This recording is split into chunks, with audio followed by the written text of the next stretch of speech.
J'espère que tout le monde va bien. Salut Mayushan, salut Knight, salut Pixilou, Chalut Westgoat. Il est 21h, ou alors 21h moins 1, mais bon, on va pas chipoter. On est censé débuter le live. Je vais baisser un tout petit peu la musique. J'ai mis comme intro, vous avez vu l'écran d'attente de Life is Strange, tout simplement parce que c'était adéquat, je pense. Et je pense que je vais laisser la musique de Life is Strange en fond comme ça pour le live, parce que déjà elle est hyper relaxante et du coup et en plus elle est complètement adaptée au thème d'aujourd'hui. Et le thème d'aujourd'hui évidemment c'est mes jeux favoris, la rétrospective sur Life is Strange 1. La vidéo qui est sortie il y a un petit moment maintenant et que on va pas s'empresser, pas tout de suite parce que d'abord on va parler, que l'on va tout simplement analyser, commenter, préciser. Parce qu'il y a pas mal de petites anecdotes de tournage, etc. Si je bute sur mes mots ou que j'ai un petit peu du mal, c'est normal, ce soir je suis claqué ma race. Je n'ai pas assez dormi cette semaine et je vais profiter du week-end pour pouvoir me reposer un maximum. Mais avant de pouvoir se reposer, on va devoir faire évidemment un live de qualité pour clôturer cette belle semaine. Bref, la compagnie française de Patobaki qui est arrivée. Eh ben écoute, très content de te voir Tobaki. Je savais que t'allais passer à 21h pour pouvoir voir ce live. On va pouvoir discuter tout simplement de Life is Strange. On va bien s'éclater, on va bien s'amuser, je pense. Déjà, je sais pas si la plupart d'entre vous ont joué à Life is Strange premier du nom. Je sais pas si la vidéo déjà ça vous a donné envie d'y jouer, mais en tout cas c'était le but. En gros, ouais, Tobaki, bah toi je sais que Tobaki, toi t'y as joué. Je sais que toi, ta préférence, c'est le Life is Strange 2. Voilà, il me semble, et non pas Life is Strange Before the Storm, dont on parlera un peu, évidemment, tout à l'heure, quoi. Donc, voilà. Donc, bref, Life is Strange. Tac, je vais aller sur Wikipédia. Parce que je voulais voir à peu près vers quand était sorti le jeu. Hop. Tac, jeu vidéo épisodique sorti en 2015. Voilà, 2015. Donc voilà, c'est un jeu, on va pas dire qui date un peu, mais qui commence, qui a sa propre saga maintenant. Voilà, genre qui a suffisamment vécu pour avoir quelques épisodes à son actif. Donc il y a Life is Strange 1, 2, Before the Storm, True Color et tous. J'ai juste pas joué à True Color. En réalité, il faudrait que je m'y mette. Je suis assez content comme ça, je vais découvrir Life is Strange sur ce stream. En plus, j'aurais pas assumé les mauvais choix qui pourraient être faits pendant la run. Et ben écoute, ça tombe bien. C'est pas un début de run, là. Tu risques d'être spoilé par la rétrospective, parce que la rétrospective va parler de la vidéo, et la vidéo, elle spoil le jeu. Le DLC du 2. Ah oui, il y a le DLC du 2 avec le petit gamin là qui, je crois que c'est les aventures de Spirit, de Tom Spirit. T'as jamais vu la vidéo? Bon bah écoute, tant mieux, ça va pas te spoil du coup. Bon bah du coup, on va parler de la vidéo. On va parler d'abord de ma vie autour de Life is Strange. Alors Life is Strange, moi c'est un jeu que j'ai connu à l'époque parfaitement par hasard. Je l'ai connu complètement par hasard parce que je traînais sur Steam et je regardais des jeux parce que j'avais envie d'en acheter un et j'avais envie d'acheter un jeu de qualité. Et il y avait une pub pour Life is Strange. Et dans la pub de Life is Strange, t'avais un résumé qui parlait un petit peu du gameplay, qui parlait un petit peu du scénario. Et le scénario m'avait plu. J'ai vu que les commentaires et les notes étaient extrêmement positives et ça m'a donné envie de l'acheter. Donc ça veut dire que j'avais vu quasiment aucune image du jeu, j'avais vu aucun streamer en parler ni quoi que ce soit. J'ai juste vu de la pub sur Steam et je suis allé aveuglément comme ça. C'était une époque où je faisais beaucoup ça. Je sais que j'avais fait la même chose avec Undertale où j'avais rien vu du jeu. Rien, je ne m'étais pas spoilé ni quoi que ce soit, j'ai juste vu qu'il y avait une pub et qu'il y avait des notes extrêmement positives et c'est tout ce qui m'a donné envie de l'acheter quoi. J'ai entendu juste des échos, genre des conversations avec des potes, ouais, bah Undertale a eu tel prix pour meilleur jeu, etc. et tout. Ah, ok, d'accord. Donc je savais d'avance que c'était un excellent jeu, je savais pas du tout à quoi m'attendre pour Life is Strange, je savais pas du tout à quoi m'attendre non plus pour Undertale. Je fais le parallèle parce que j'ai acheté ces jeux à peu près de la même manière. Alors que, par exemple, bon, souvent avec Heroes 3, c'est un jeu qui a été joué par mon père, donc un jeu de mon enfance, donc j'ai pas vraiment demandé à l'acheter. J'ai pas non plus vu des notes sur internet ni quoi que ce soit. Par exemple, pour Tomb Raider, bah, c'est un jeu qui appartenait à mon père, donc j'y ai joué, il était sur la commode, j'avais juste à le mettre sur le. J'avais juste à le mettre dans la PlayStation et ça lançait le truc, quoi. Donc c'était quand même un peu différent. Et sinon, quand j'étais un peu plus âgé, quand j'avais à peu près une quinzaine d'années, ou 12-13 ans, on va dire comme ça, j'avais de l'argent de poche, et les jeux, je les achetais au rabais, au Micromania du coin, ou au Score Game, etc. Enfin bref. Et je regardais la jaquette du jeu, et si elle me plaisait, je l'achetais. Voilà, je prenais le jeu, je regardais à gauche, à droite, derrière. Peut-être que je regardais sur jeuxvideo.com si je pouvais, mais il n'y avait pas de téléphone portable à l'époque, donc je pouvais pas regarder l'information directement. Donc voilà, j'ai acheté les jeux comme ça. Comme ça que je connaissais la plupart des jeux quand j'étais plus jeune. Mais là, c'est une époque où je regardais juste les reviews sur Steam et j'achetais des jeux comme ça. Et souvent, j'avais de la chance parce que à chaque fois, j'achetais des jeux avec des reviews très très très positives. Donc j'avais quand même peu de chance de me planter. Mon but, c'était pas d'acheter des jeux pourris, quoi. La chance que j'avais, c'est que quand j'ai acheté ce jeu-là, je l'ai acheté en jeu complet. Parce que Life is Strange, c'est un jeu épisodique. Maintenant, à chaque fois que vous allez jouer à Life is Strange, là, vous allez jouer instantanément à tous les épisodes d'un seul coup, sauf peut-être pour le Life is Strange qui va sortir. Mais en tout cas, si vous découvrez Life is Strange aujourd'hui, vous allez faire toute la run d'un seul coup, parce que je vois pas trop l'intérêt d'attendre un mois pour jouer à l'épisode suivant quand on les a tous disponibles. En gros, le but, c'était de faire en sorte que on jouait à l'épisode 1, voilà, on faisait des choix. Ça, je vous expliquerai tout à l'heure. Les choix qu'on faisait dans l'épisode 1 avaient des répercussions sur l'épisode 2, 3, 4 et 5 qui suivaient derrière. Et il y avait à peu près quelques mois d'écart entre chaque épisode. Et il se permettait évidemment de faire des ajouts ou des ajustements entre chaque épisode pour essayer de peaufiner l'expérience des joueurs, quoi. Par exemple, entre chaque épisode, il y avait peut-être des plaintes ou alors des choses qui étaient extrêmement positives et ils utilisaient les retours des joueurs pour pouvoir moduler certaines choses. L'épisode 1 est sorti le 30 janvier 2015 et le dernier épisode est sorti en 20 octobre 2015. En gros, voilà, presque un an. Moins d'un an quand même, la sortie des épisodes. Donc, quand même, ça... Il fallait attendre sacrément longtemps pour pouvoir jouer à tous les épisodes. Mais je pense que ça devait être une expérience assez particulière quand même d'attendre tous ces épisodes. Chaque épisode de Life is Strange est assez long en plus, hein. Je pense que ouais, ça devait être assez éprouvant. Parce qu'il y a vraiment du cliffhanger à la fin de chaque épisode. Il y a vraiment des questions qu'on se pose. Il y a vraiment des doutes. Et l'envie de voir ces choix se concrétiser dans l'épisode suivant, ça a pas de prix, quoi. Bon, j'ai pas vécu ça. Le jeu, je l'ai littéralement avalé.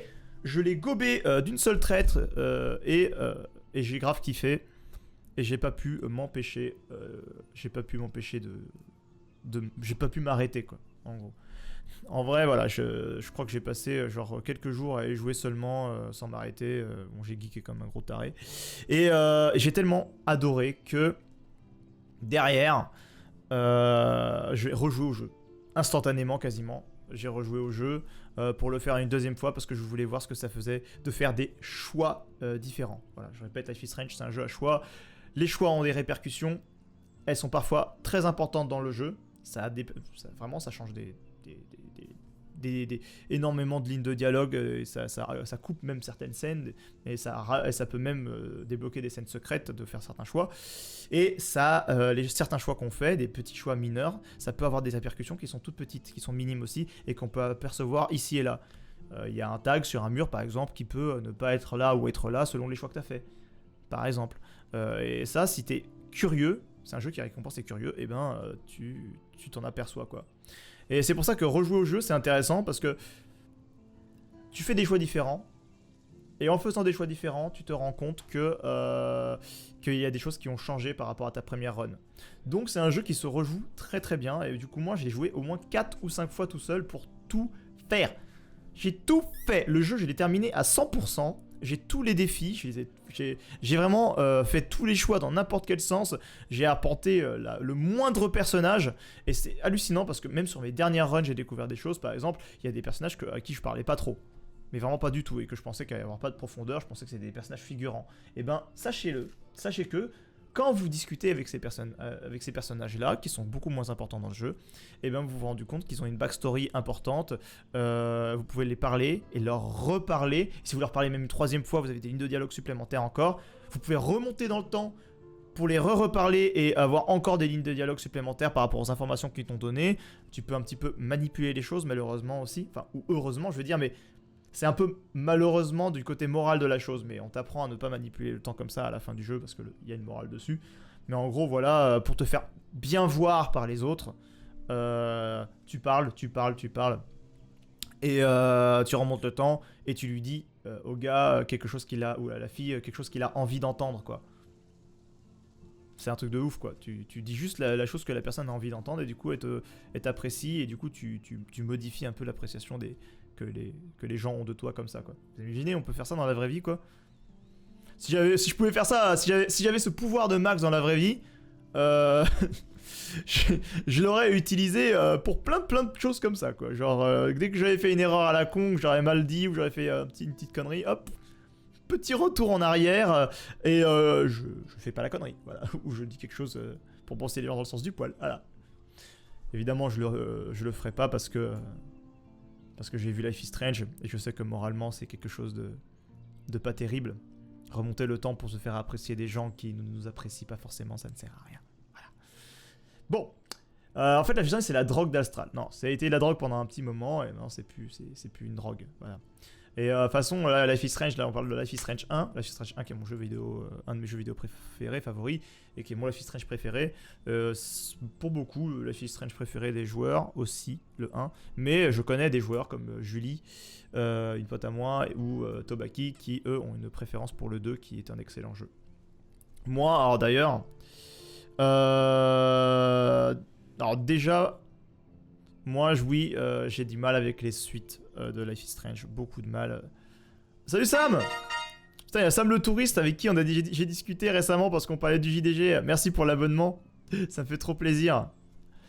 On parle de Life is Strange ce soir. Sam le touriste avec qui j'ai parlé récemment parce que j'ai apparu dans une vidéo JDG. Il m'a vu dessus et il m'a agrippé.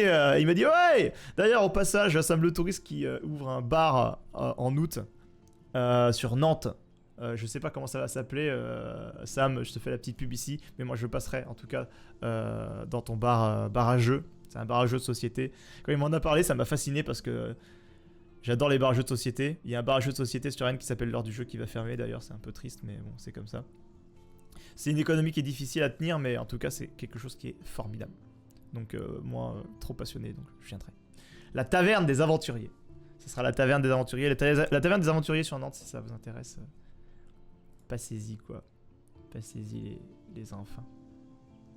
Je voulais voir un truc. Il y avait West Goat qui était là tout à l'heure. Alors, je regarde juste 2-3 trucs et puis après, je passe à la suite. Non, je trouve pas ce que je veux faire. C'est pas grave. En gros, alors, Life is Strange, j'en étais où? Oui, les suites. Alors pour les suites de Life is Strange, pour moi ça a été assez compliqué. J'ai commencé par Before the Storm. Et Before the Storm, j'ai un gros problème avec ce jeu-là. Déjà, quand j'ai commencé le jeu, au début c'était ok. Je veux dire, le début du jeu, j'arrivais à rentrer dedans. Mais vraiment que le tout début du jeu. Parce que c'est le moment où on est... Moi j'ai beaucoup aimé le début du jeu.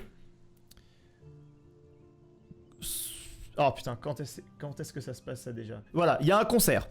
Il y a un concert au début du jeu. Et l'ambiance, je la trouve grave cool. Je trouve que ça ressemble un peu à Chloé, d'aller dans des endroits un petit peu underground, etc. Et de faire la fête sans se soucier de quoi que ce soit, avec des marginaux un petit peu dans tous les sens. Ça c'est un truc qui me fait un petit peu... qui me fait penser à Chloé, quoi. Je trouve qu'elle est dans son élément. Mais en fait, elle va quitter son élément assez rapidement, je trouve. Je trouve que le personnage de Chloé ne correspond vraiment pas en termes de caractérisation au personnage de Chloé que l'on voit dans le Life is Strange 1. Je rappelle que Life is Strange Before the Storm, c'est un préquel et que forcément ça parle de Chloé juste avant la disparition de Rachel. Mais ça se passe juste avant la disparition de Rachel, en gros. Une année maximum avant, je crois.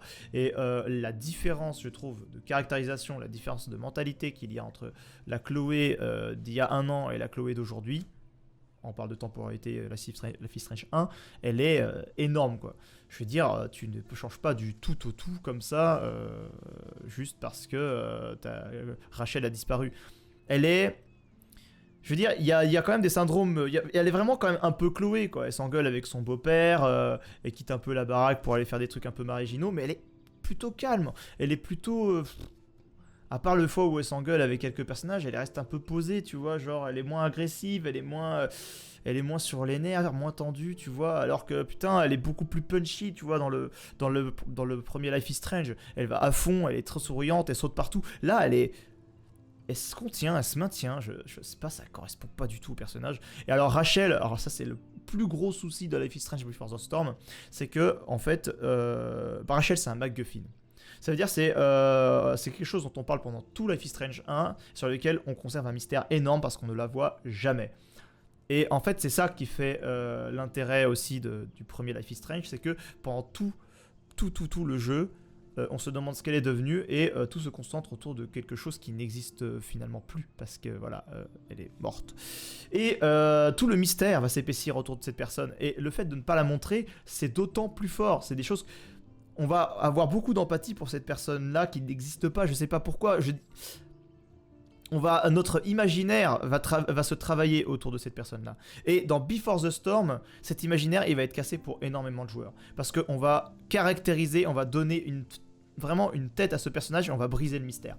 Ça veut dire que tout l'imaginaire qu'on s'est forgé autour de Rachel, ce que les gens ont fait autour de ça, eh ben, il va disparaître parce que Rachel dans le jeu est caractérisée, existe, etc. Je trouve ça extrêmement dommage d'avoir brisé le mystère qu'il y avait autour de Rachel pour en faire un personnage un petit peu lambda qui a des problèmes avec son père, etc. Enfin des trucs un petit peu classiques. Je trouve le personnage extrêmement fade en réalité. Alors que si on n'avait pas montré Rachel du tout, on se l'aurait imaginé de la meilleure manière possible. On s'aurait imaginé... en fait, si tu laisses du mystère autour de Rachel et que tu dis c'est la meilleure personne du monde, chacun va se caractériser Rachel comme étant la meilleure personne du monde pour lui, tu vois. Alors que dès que tu lui donnes des attraits en la montrant tout simplement, tu vas éloigner cet imaginaire, tu vas la démystifier pour beaucoup de gens, quoi. Pour moi, elle correspond pas du tout à un idéal de personnage, tu vois. Pour moi, c'est un personnage absolument insupportable dans le Before the Storm, quoi. C'est le genre de personnage que j'ai envie de claquer, quoi. Et forcément, du coup, ça me la démystifie, quoi. C'est pas le genre de personnage avec qui t'as envie de sortir. Enfin, pour ma part. Chloé a envie de sortir avec, pas moi. Enfin bref. Et du coup, Life is Strange jeu, que je trouve un excellent jeu. J'ai pas réussi à m'y attacher beaucoup. Je trouve que les épisodes sont très très différents les uns des autres. On est moins cloîtré que dans Life is Strange 1 parce que du coup on est lancé dans une aventure et on change de lieu radicalement entre chaque épisode. Le fait de ne pas retrouver des personnages récurrents, ça m'embête beaucoup. Le fait que j'ai l'impression qu'il y a moins d'impact sur nos choix, etc. Mais je l'ai fait qu'une seule fois, donc il faudrait que je le fasse une deuxième fois. J'ai pas réussi à trop m'attacher au buddy movie. Je sais que Tobaki va pas apprécier ce que je dis, mais moi, Life is Strange 2, c'est un jeu qui ne m'a pas donné envie de recommencer. Je sais pas, j'ai l'impression que les choix que je faisais avaient pas beaucoup de répercussions. J'ai l'impression que genre ce qui me tombait dessus, je n'avais aucun contrôle dessus. Genre quand je me fais taper dessus par un gang de racistes alors que j'ai rien demandé, j'ai pas l'impression d'avoir choisi ça, j'ai pas l'impression d'avoir fait des actes qui avaient des conséquences là-dessus. Je me dis, bah putain, merde, je suis puni. Dans Life is Strange 1, tu fais des trucs et ce que t'as fait, ce que t'as changé, ce que t'as dit, ce que t'as raconté, les choix que t'as fait ont des répercussions plus tard que tu vois. C'est-à-dire que putain, j'ai fait ça, à cause de ça, bah voilà ce qui se passe, je me retrouve piégé dedans ça. Dans Life is Strange 2, tu te prends des trucs des fois, genre tu l'as pas demandé quoi, c'est casse-couille. Bon bref. Ça m'a un peu fait chier, voilà, donc... Et puis le gameplay de remonter dans le temps pour pouvoir changer ses choix et réessayer des autres choses directement et de voir les différences de nos choix instantanément, c'est ça qui faisait la force de Life is Strange 1. C'est-à-dire que tu pouvais voir les petits changements qu'il y avait autour de toi instantanément. Et ça fait une sacrée différence, quoi. Ça évite de rejouer littéralement l'intégralité du jeu pour pouvoir voir des changements, quoi. Voilà, ça te demande pas non plus un effort surhumain, et ça, je trouve que c'est fort. De faire un jeu à la Telltale Game. Ça, Life is Strange, c'est ce que j'ai marqué aussi, là, dans mes... Life is Strange, c'est mon premier Telltale Game. En tant que genre, pas en tant que Telltale, parce que Telltale, c'est une boîte, hein, d'accord, hein, c'est une boîte qui fait des jeux vidéo, hein. Quand je dis Telltale Game, c'est Telltale-like, en gros. Et c'est mon premier Telltale, et du coup, moi, ça m'a beaucoup marqué de le faire. J'avais l'impression que mes choix avaient vraiment des grosses répercussions. Les seules fois où j'avais l'impression que mes choix avaient des répercussions, c'était en jouant à True Crime à l'époque, qui était un jeu qui n'était pas si bien noté que ça, que moi j'ai adoré, qui était sur PS2, où t'avais plusieurs pistes, en gros, plusieurs lignes de scénario, en gros, selon ce que tu faisais, selon les missions que tu faisais. Je trouvais ça intéressant aussi. Mais sinon, non, le premier Telltale Game que j'ai fait, c'est celui-ci. Et j'aimerais bien faire par exemple Mass Effect, où je sais que les choix ont des répercussions aussi importantes sur les personnages, que j'ai jamais fait. Bon Dieu que j'ai envie d'y jouer à ce jeu. Le nom, c'est pas jeu à choix. Je sais pas. Telltale Game. The Choice Games, je sais pas. Bref. C'est un jeu auquel j'ai beaucoup rejoué et rejoué. J'y ai joué 4 ou 5 fois, je crois. Peut-être 3 ou 4, mais en tout cas, j'ai pas joué en mode solo. Parce que c'est un jeu auquel j'ai fait découvrir à mon père. Voilà, j'ai joué intégralement avec mon père parce que je voulais absolument voir ce qu'il faisait comme choix, etc. C'est trop ludique de regarder d'autres gens jouer à ce jeu et de voir les choix qu'ils font. C'est excellent.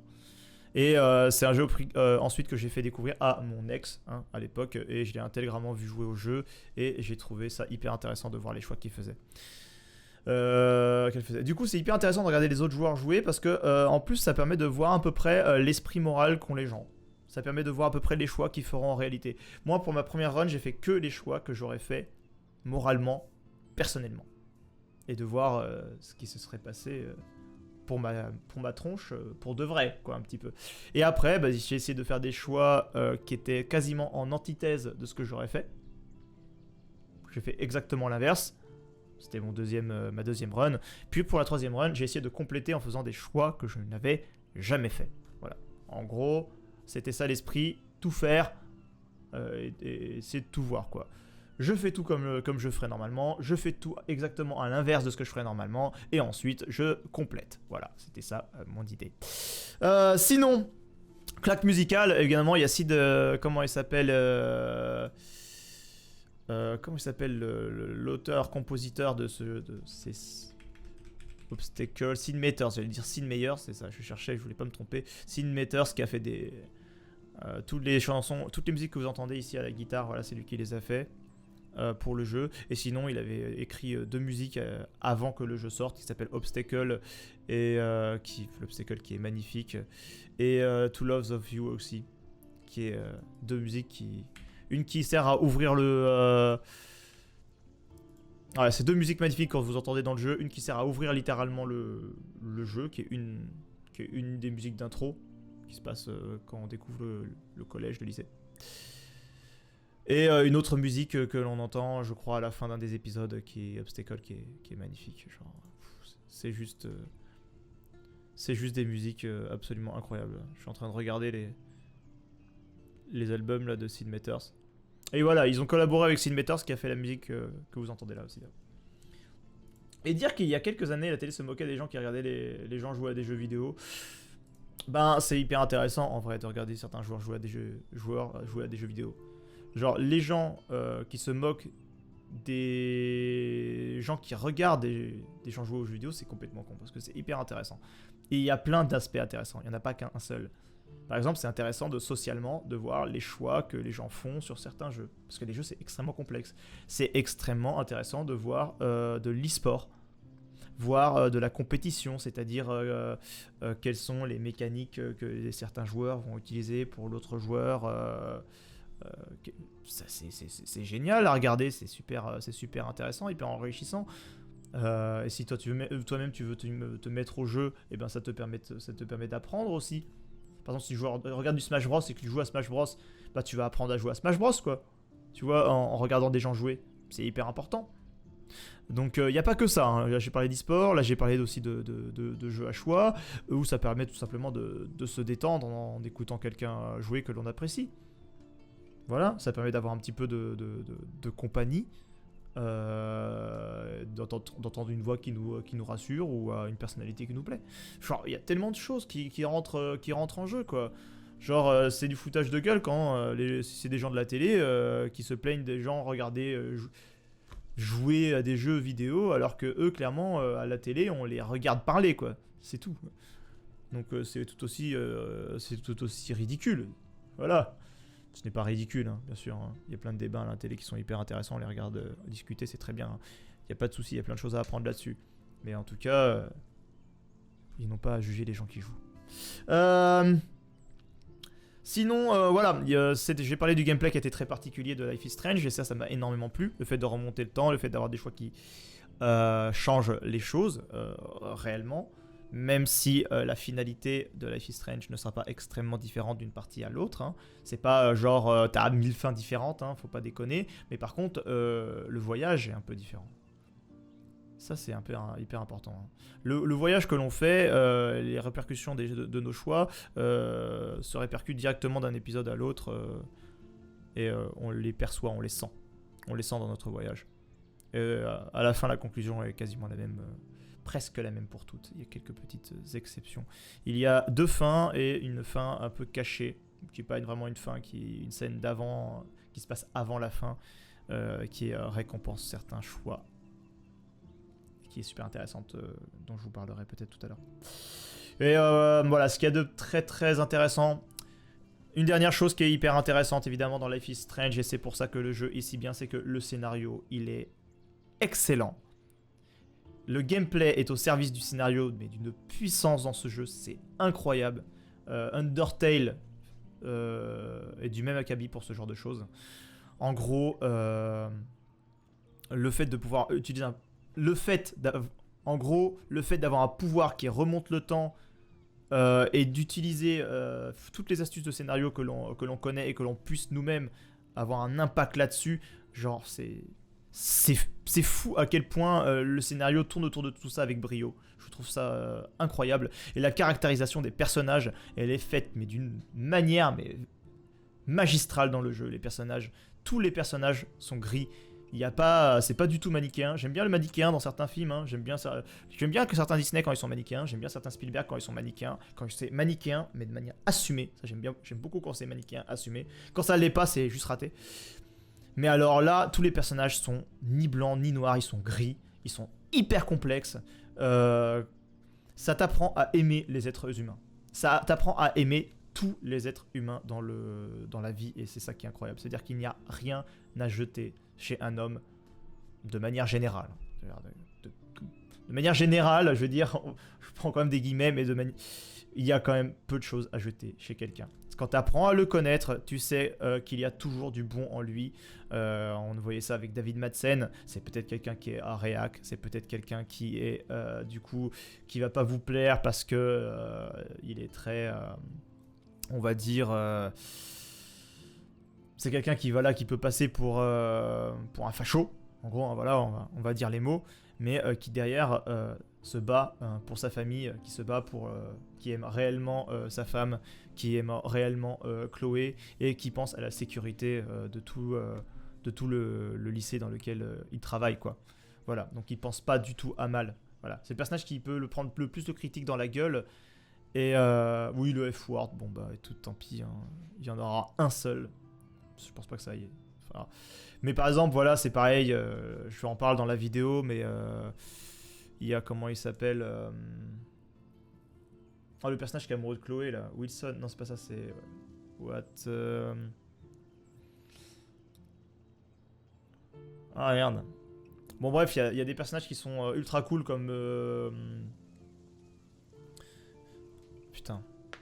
Bon bref, on en parlera en regardant la vidéo, mais bon bah t'as des personnages qui sont qui ont l'air extrêmement gentils, extrêmement sympas, extrêmement cool, qui n'ont aucun défaut, alors qu'en réalité c'est des grosses ordures. T'as des personnages qui ont l'air vachement cool, mais finalement bah ils ont des petits aspects, noirs qui font d'eux des gens pas si fous que ça, des gens qui ont l'air complètement mauvais et qui en réalité ont un très bon fond, ont quelque chose qui les rattache à de l'humanité. Donc voilà. Même voilà, Victoria que les gens détestent, il y a un bon fond. Nathan que les gens peuvent détester, et ben c'est pas qu'il a un mauvais fond ou quoi que ce soit, c'est qu'il a vraiment un problème mental, c'est quelqu'un qui doit être soigné. Donc c'est pas quelqu'un, c'est quelqu'un qui subit, qui est la première victime, qui est soi-même sa propre victime. Voilà. Enfin, je veux dire, il y a toujours une explication au comportement de certains personnages, sauf peut-être un. Il y en a un. Alors, il y en a un, c'est justement l'inverse. Il paraît c'est un mec super cool, mais à la fin, bah, il est complètement turn et tu peux plus accepter quoi que ce soit de bon chez lui. Ce qu'il a de bon chez lui, par contre, c'est sa pédagogie. Voilà, il est très pédagogue, il est à l'écoute des autres, mais bon, si c'est pour être un psychopathe qui torsionne et qui tue les gens, non. T'as beau être le meilleur pédagogue du monde, faire les meilleurs films du monde, si t'es un psychopathe, tu n'as pas ta place dans le monde. Voilà. Enfin, t'as ta place dans le monde en prison. Je pense à certaines personnes. Ça serait peut-être mieux pour cela t'aidera à te retrouver les noms comme ça. On va regarder la vidéo, il y aura les noms.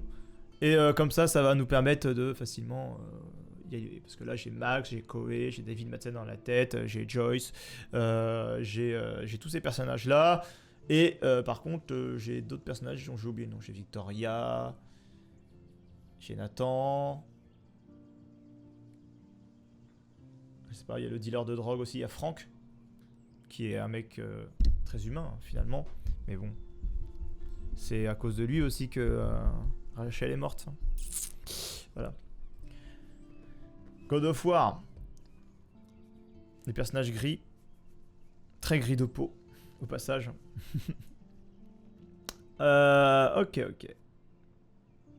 Du coup, je regarde ça, mais je pense qu'on va passer à la suite. J'ai tout dit. J'ai tout dit par rapport à Life is Strange. On va pouvoir commencer, les amis. Ah, Buck arrive un peu tard.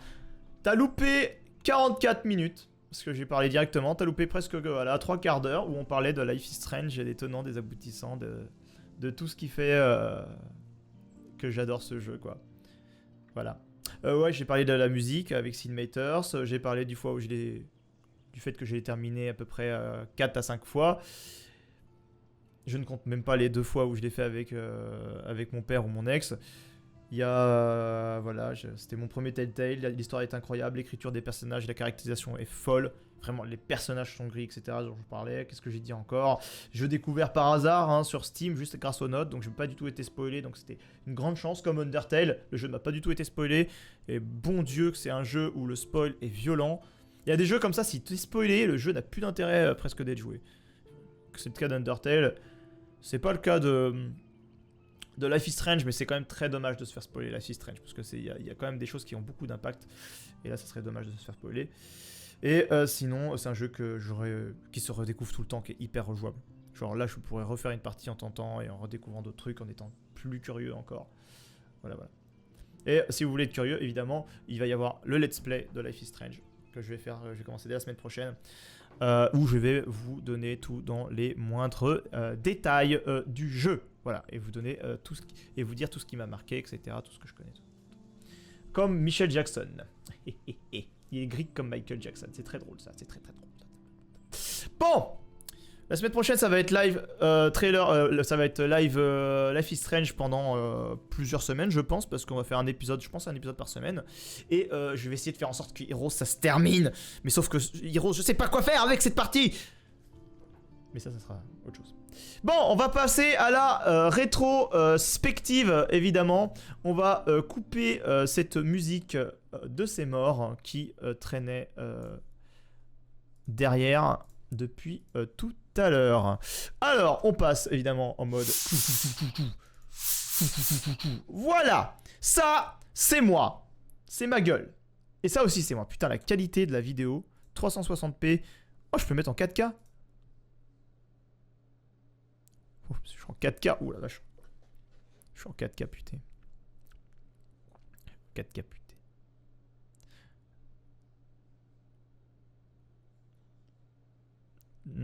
Sur le design, je me suis fait tout spoil. J'ai quand même joué au jeu, c'était génial. Eh bah ouais, faut jouer au jeu. C'est chiant de se faire spoil, la Suisse Range. Moi, je kifferais pas, hein. Putain, mais il y a plus de lumière dans ma gueule. Envoie-moi de la lumière. Allez. Voilà. Plus de lumière. Bon. On va commencer à regarder la vidéo. Alors déjà, on m'entend fort. Et si je fais ça comme ça? Salut à tous et bienvenue dans mes jeux favoris. Aujourd'hui, ce sera un épisode un peu plus personnel que les autres parce que l'on... Ouais, c'est pas mal. C'est assez fort là? Vous entendez bien par rapport à ma voix? Salut à tous et bienvenue dans mes jeux favoris. Aujourd'hui, ce sera un épisode un peu plus personnel que les autres. Qu'est-ce que vous dites? Qu'est-ce que vous en dites de ça? C'est bien ou pas? Ça passe? Non mais ça passe un peu plus fort ou ça passe moins fort? Parce que si ça passe juste, vaut mieux que ce soit parfait. Parfait nickel. Bon, je vais mettre un peu plus fort. Voilà, si ça passe. Ok, déjà, bah moi je commence. Les dents, des fois, je trouve que j'ai les dents jaunes, comme les 3/4 des mortels. Je vais vous donner une petite astuce de tournage que je fais comme un gros bâtard. Sachez que j'ai tendance... Les gens m'ont fait, mais ça passe. Bon, attends, là. Salut à tous et bienvenue dans mes jeux favoris. Aujourd'hui, ce sera un épisode un peu plus personnel. Là, c'est bien ou pas? C'est mieux, là? Ah, ok. Du coup, Life is Strange. Du coup, vous voyez, là, j'ai les dents un peu jaunes. Maintenant, je vais vous avouer quelque chose de terrible. J'ai tendance à faire désaturer les jaunes pour rendre mes dents plus blanches au montage. Voilà, vous mettez ça où vous voulez. Tout le monde a les dents jaunes, mais je sais pas pourquoi, mais mes dents rendent tellement jaunes que j'en ai trop honte.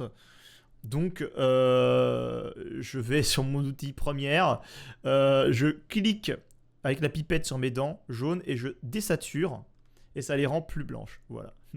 Là, je crois que je l'ai pas fait ici, mais maintenant je le fais tout le temps, je crois. Voilà, c'est terrible. On avoue des trucs horribles aujourd'hui. Ça va vous? Hein? Voilà. Terrible. Hein? Ah là là là là là là. Bon, allez, on continue. Salut à tous et bienvenue dans mes jeux favoris. Aujourd'hui, ce sera un épisode un peu plus personnel que les autres parce que l'on va parler d'un jeu qui m'a énormément touché. Émotionnellement, je veux dire. Parce qu'un jeu, ça n'a pas de main. Alors, comme vous voyez, j'ai tendance à faire du JDG presque. En gros, JDG, c'est un petit peu mon maître à penser vis-à-vis du montage et du rythme, etc. Et surtout de l'humour. Et ça ressemble beaucoup, en vrai. Ce genre d'effet là, ce genre de gag, etc. C'est très JDG dans l'âme. Je vais essayer de me détacher un petit peu de ça. C'est un peu compliqué parce que sans faire exprès, mine de rien, dans mon écriture, je suis influencé par ça. Et du coup, ça fait que des vidéos y ressemblent, quoi. Voilà, ça ressemble à des jeux en vrac de JDG un petit peu ce que je fais.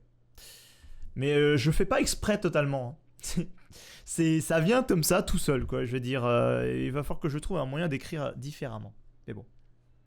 On dit pas avoir les dents jaunes, mais avoir des chicots d'année asiatique. Bah, c'est terrible ça. C'est pas parce que t'es jaune que t'as les dents jaunes. Bon, voyons, mais tu franchis la ligne rouge là. J'allais dire jaune, mais c'est terrible. Bref, un jeu qui a changé ma vie, un jeu qui a questionné ma vision des choses, et ce jeu-là, c'est Life is Strange. Et oui, ça a vraiment changé ma vie, ça a vraiment questionné ma vision des choses. Il y a beaucoup de choix moraux dans le jeu. Il y a beaucoup de choses qui questionnent ta vision des choses, réellement. Et moi, c'est un jeu qui m'a fait beaucoup réfléchir. Très réfléchir. Surtout vis-à-vis des rapports humains, en vrai. Surtout vis-à-vis des choix que tu fais dans ta vie.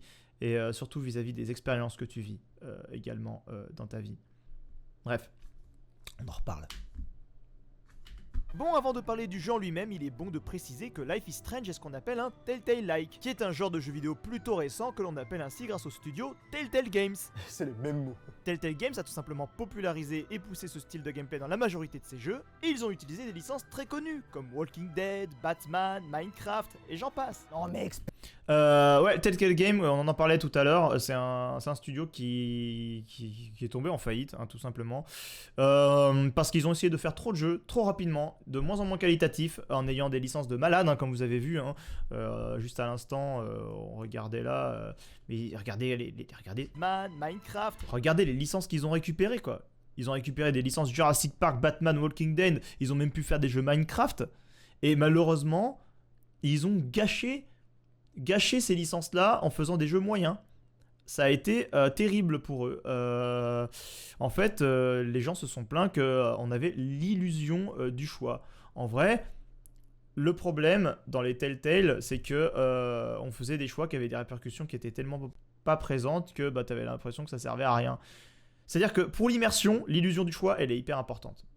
Même dans Life is Strange, tu as l'illusion du choix, tu as l'impression de t'y investir, etc., que ça va changer les choses, mais des fois ça change pas grand-chose.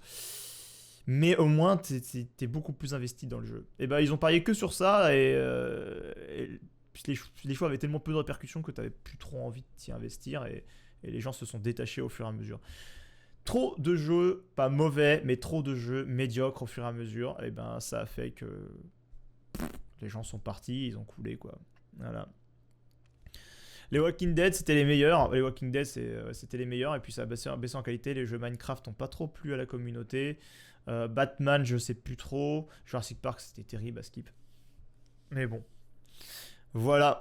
C'était un petit peu dommage pour Telltale, mais c'est comme ça. Alors, le personnage que vous allez voir après est un personnage que j'ai envie de réutiliser, que vous allez voir bientôt dans une vidéo que je vais sortir. Pas tout de suite, parce que je vais sortir la vidéo StarCraft bientôt. Et dans la vidéo que j'ai terminé de tourner il y a pas longtemps, là, qui est sur Balatro, et ben il va y avoir le personnage que vous allez voir tout de suite. Et j'en passe. Non mais explique-nous c'est quoi un putain de Telltale là, au lieu de faire des hors-sujets de merde là dont tout le monde s'en branle. On note quand même que ma technique à l'époque, elle était parfaite, hein. Ça veut dire que clairement la mise au point, c'est non. Voilà. Alors en plus, j'ai honte de mon jeu d'acteur. Mes dents sont toujours jaunes. J'ai des cheveux, mais poisseux d'une puissance. Franchement, je suis un beau gosse. Je suis un beau gosse en partant de la fin. C'est bon, j'y viens. Faut attendre un peu dans la vie. Un Telltale-like, c'est un jeu qui se concentre sur la narration. Un jeu où le joueur va devoir faire différents choix qui vont avoir un impact sur le déroulé des événements qui suivent. L'avantage, c'est que ça facilite grandement l'immersion au sein d'un jeu, mais à la différence d'un Mass Effect ou d'autres jeux qui utilisent ce genre de mécanique, là, l'essentiel du jeu et du gameplay est basé dessus, pour mettre en valeur l'histoire racontée. C'est bon, t'es content? T'as eu ce que tu voulais? Non mais parle-nous du jeu, la putain de ta race, on s'en bat les schlags de ce qu'un Telltale, bordel de merde. Alors maintenant, là, elles sont vraiment très jaunes. Tu voulais? Non mais parle-nous du jeu, la putain de ta... Alors là, je sais pas, mais waouh.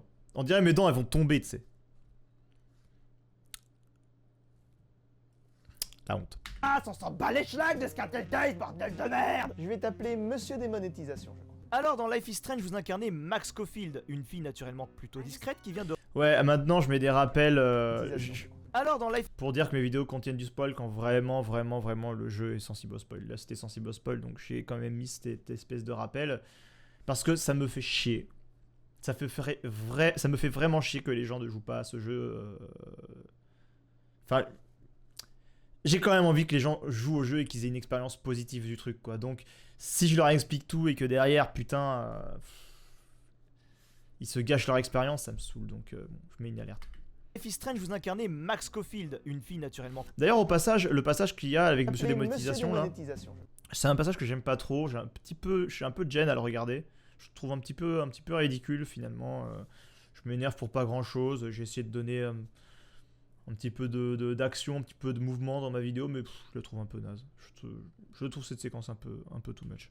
Alors, tu vas te louper Monsieur Démonétisation, bah t'inquiète pas, il vient de bien gueuler. Bah les schlags de ce qu'un Telltale, bordel de merde. Mon but c'est de faire en sorte que Monsieur Démonétisation c'est un mec à la limite du moral, un peu comme le patron dans SLG. Il est un peu inspiré de ce personnage là en vrai.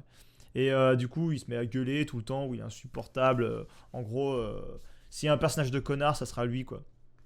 Je vais t'appeler Monsieur Démonétisation, je crois. Alors dans Life is Strange, vous incarnez Max Caulfield, une fille naturellement plutôt discrète qui vient de revenir dans sa ville natale pour poursuivre des études de photographie dans la prestigieuse Académie de Blackwell. Des études donc pleines de débouchés qui garantiront certainement un brillant avenir chez McDonald's. Tu rappelles tes études à toi? Des études de cinéma. Max. Voilà, j'ai fait des études de cinéma, ouais, à l'ESRA, hein, pour vous dire. Et clairement, à l'époque, ce qu'on disait, c'est que quand tu faisais des études culturelles comme ça sur la photographie ou la vidéo, etc., t'avais pas d'avenir. T'avais juste pas d'avenir parce qu'il y avait pas de débouchés et voilà, qu'on allait te chier dessus. T'allais apprendre des trucs qui servaient à rien dans la vie, quoi. Si vous voulez gagner de l'argent et servir à la communauté, vous faites plombier, voilà, ou n'importe quoi d'autre, mais pas photographe ou vidéaste. Ce qui est entièrement faux maintenant parce que, vous voyez, j'étais embauché en tant que vidéaste dans une boîte, voire deux, voire trois ou quatre, donc ça va. Mais en gros, ouais, bon, voilà, un cursus entier sur la photographie. Brillant avenir chez McDonald's, ouais, j'y crois. Scofield en plein coup. Ton perso, je trouve que c'est un peu comme l'enfant de Juron. Ouais, c'est l'enfant de Juron démonétisé, quoi. Allez, on continue. Le cours de langage photographique fait un rêve prémonitoire complètement barré à base de tempête absolue qui ravage tout sur son passage, puis se réveille soudainement avec le pouvoir de remonter le temps. Alors c'est pas pour être méchant ou casser ton trip, Max, mais à mon avis, tu dors encore. À l'aide de son pouvoir fraîchement acquis, elle va sauver la vie de Chloé, une fille aux allures punk, excentrique et récemment déscolarisée qui n'est autre que son amie d'enfance. Max va finalement la retrouver et apprendre qu'elle est à la recherche d'une fille nommée Rachel. Et pour ce faire, elle a placardé des affiches de recherche partout! Sur les murs, les portes, les voitures, les panneaux, tous les 3 mètres, voire 3 cm, voire littéralement superposés sur les what? Mais c'est quoi ça, putain? Dans un restaurant, dans les chiottes du restaurant, par terre, dans sa chambre, sur ton clavier, sur toi-même, derrière ton PC, sur ta petite sœur, sur ton frigo, dans... Je déconne, c'est moi qui ai rajouté ça. Alors oui, j'aime bien ce passage-là, parce que en fait, en vrai, je me pose toujours la question... Pourquoi ça? J'aime beaucoup ce passage, j'aime beaucoup avoir souligné cette ânerie absolue. Pourquoi est-ce que c'est pas optimisé de mettre un petit peu d'affiches partout plutôt que de gaspiller la totalité d'un baobab sur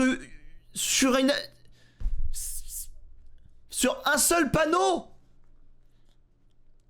C'est dingue. Là, déjà, il y en a 1000. C'est fou. Là, il y en a 3, les unes à côté des autres.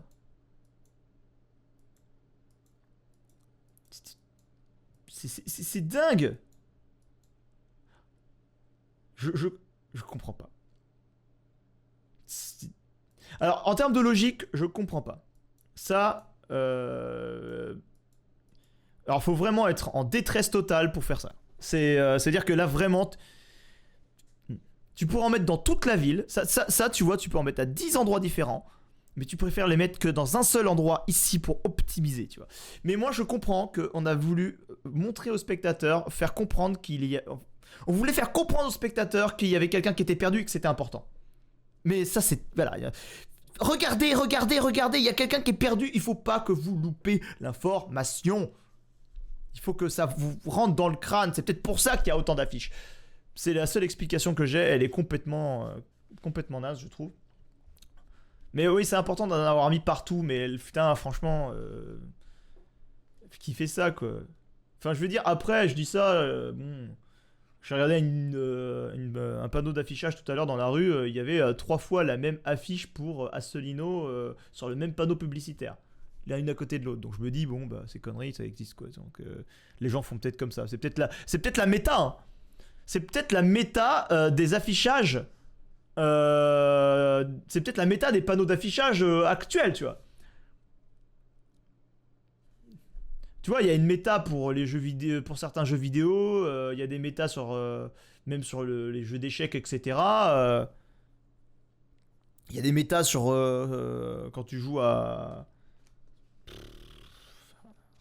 à tout et n'importe quoi, donc il y a peut-être une méta des panneaux d'affichage, quoi. Peut-être que ça, c'est la manière la plus optimisée et efficace de pouvoir montrer quelque chose, quoi. Je sais pas.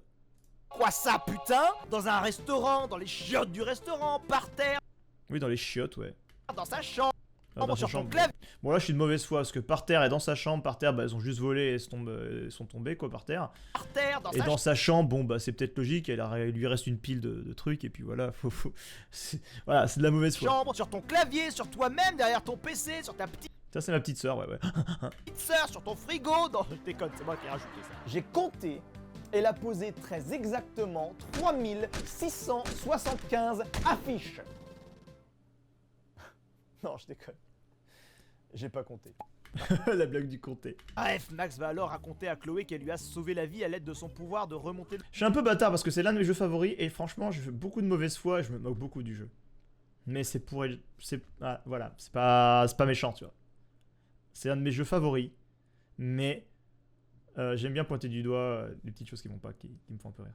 le temps. Alors elle lui fait quelques tours de passe-passe pour lui prouver qu'elle en est réellement capable. Et je sais que tu as exactement 2,75€ dans ton portefeuille. Incroyable, j'ai compris le truc. Ah, tu voyages dans le temps.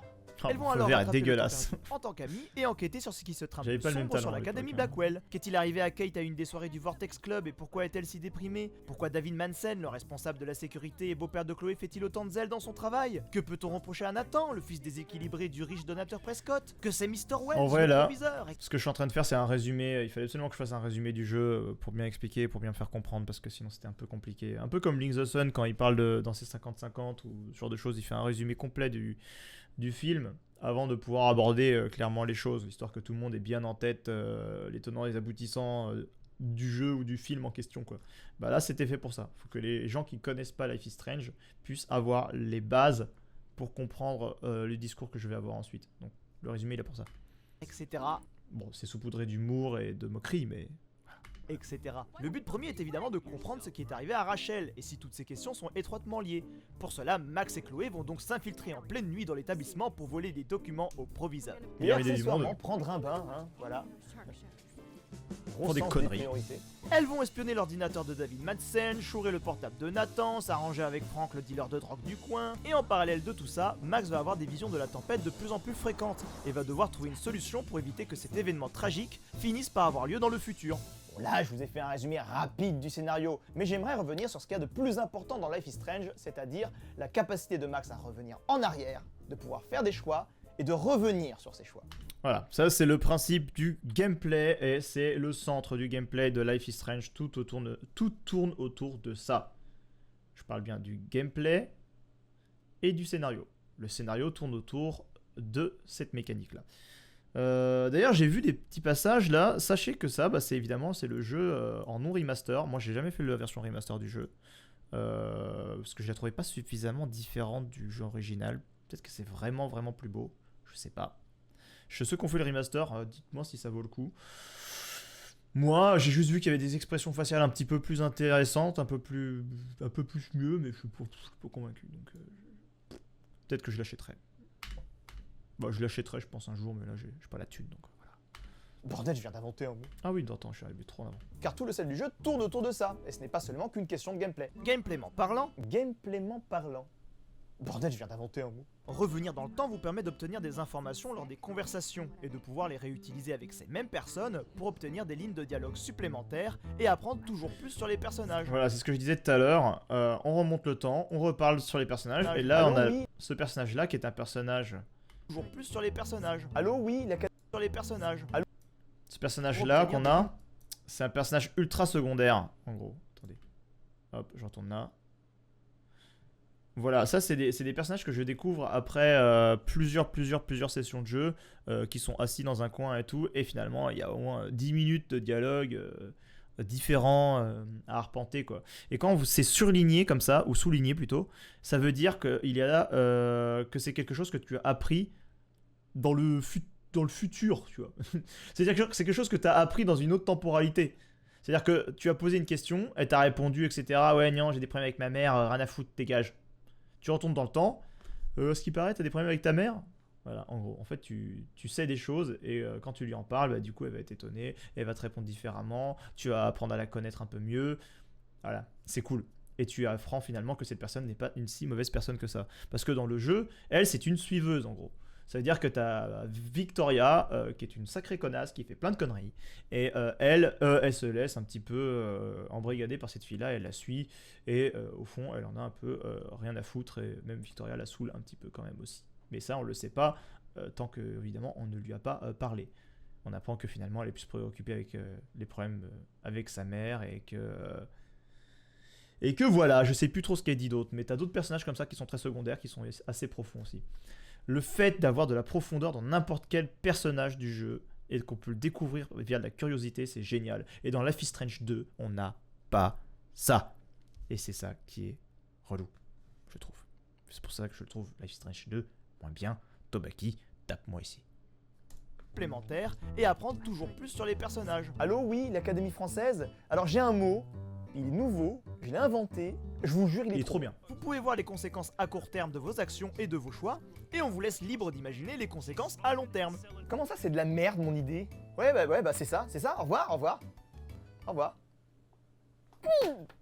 Bon, après, j'avoue, heureusement qu'on n'est pas tous comme Max à faire une putain de crise existentielle à chaque fois qu'il y a un choix à faire. Hein. Ah mais c'est vraiment pourri, tu veux pas mettre un autre truc? J'ai adoré faire ça. Ces effets-là me font trop rire. Eh, tu veux une clope? Sur place ou emporté? Mais là où Life is Strange va plus loin, c'est qu'ils utilisent... C'est bon, je crois qu'ils ont compris la blague. J'ai adoré faire Life is cet Strange effet. va plus loin, c'est qu'ils utilisent cette notion de choix et de voyage dans le temps pour aborder des thématiques sociales très fortes, notamment par exemple l'accessibilité des armes aux États-Unis. Dans le jeu, on va vous proposer à de multiples reprises de récupérer une arme à feu dans des contextes différents. De nombreuses fois, vous allez pouvoir refuser et ainsi éviter que Chloé ait une arme en sa possession. Mais malgré tous vos efforts et tous vos choix, même en connaissant le jeu par cœur, Chloé finira toujours par récupérer une arme d'une manière ou d'une autre. Et c'est ce qui va inévitablement causer sa perte. Ça, c'est quelque chose que j'ai découvert au fur et à mesure en jouant au jeu. Et je me suis dit, mais en fait, si on fait en sorte qu'elle n'ait pas de flingue à ce moment-là, elle va pas le sortir, elle va juste pas mourir ou quoi que ce soit. Du coup, j'ai tout essayé pour faire en sorte que du coup, elle n'ait pas d'arme à ce moment-ci pour pas qu'elle se fasse tuer, quoi. Parce qu'en fait, si elle est tuée, c'est juste parce qu'elle sort une arme et qu'elle se fait dégommer par mécanisme d'autodéfense, quoi. En fait, elle décède derrière. Et du coup, j'ai tout fait dans les games qui ont suivi pour faire en sorte qu'elle n'ait pas de flingue à récupérer. Et quoi que tu fasses, elle arrivait à récupérer un flingue. Ça m'a rendu... Ça m'a fait énormément réfléchir et je me suis dit... Ça, c'est une interprétation de ma part. Hein. Si ça se trouve, c'est pas du tout voulu par les réalisateurs. Mais je me suis dit, en fait, aux États-Unis, ils ont tellement cette culture du gun. Et il y a tellement des armes absolument partout que tu peux juste pas faire sans. T'es obligé de faire avec. J'ai pris ça comme une critique de la société américaine, vraiment. Et si je me trompe pas, franchement, je serais fier d'avoir découvert ça. Mais ouais, j'ai tout essayé. J'ai tout essayé, tous les choix possibles. Et des fois, elle laisse tomber le flingue. Des fois, tu récupères pas le flingue et tout. Il y a plein de choix qui te permettent de l'éviter, etc. Et il y a des moments, elle le ramasse. Soit c'est toi qui la donnes comme une conne, soit elle le découvre par elle-même, quoi. Tu peux pas louper le truc. Elle va se retrouver avec une arme et c'est jamais le même flingue en plus. C'est des flingues différents qui existent. Mais bon. Je trouve ça hyper brillant de leur part d'avoir mis quand même des messages un peu cachés là-dessus. Ce qui prouve que ce Life is Strange là, contrairement peut-être aux Life is Strange qui l'ont suivi, c'est un Life is Strange qui a été fait avec un amour incroyable. Mais vraiment, en fait c'est un jeu qui a été pensé du tout au tout. Je veux dire, les réalisateurs, ils ont mis des références qu'ils appréciaient énormément partout. Ils ont caractérisé les personnages comme ils les appréciaient. Ils se sont inspirés de ce qu'ils aimaient et tout. Ils ont pas essayé de caractériser un personnage par rapport à un archétype qui existe déjà, quoi. Ils ont dit, ouais, il faut un personnage qui soit un petit peu plus comme ci ou comme ça, tu vois. Ils ont pas cherché des archétypes. Ils ont fait des personnages qui paraissent vrais, qu'on sent vrais, tu vois.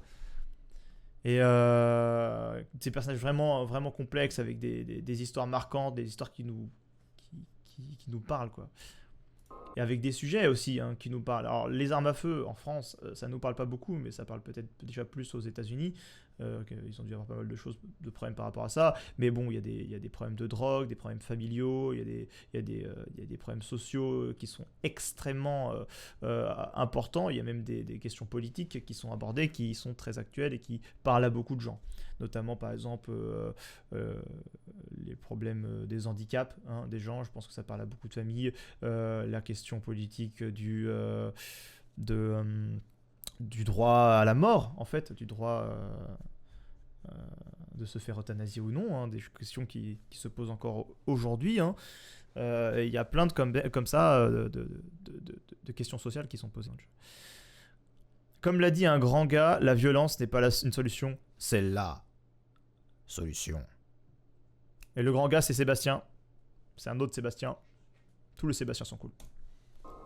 Et ça, c'est vraiment quelque chose de super intéressant, car on nous fait comprendre à travers cet exemple que la facilité de se procurer une arme aux États-Unis voilà, est tellement forte que que malgré notre pouvoir, il est impossible de le contrôler. Et il y a bien d'autres problèmes sociaux abordés de manière plus approfondie, comme celui de la mort, de la fracture familiale, de la drogue, du droit de mourir, Ah bon, c'est ce que je viens de dire en vrai. Je me connais trop. et surtout celui du harcèlement scolaire. Ah oui, le harcèlement scolaire, c'est une thématique principale de Life is Strange.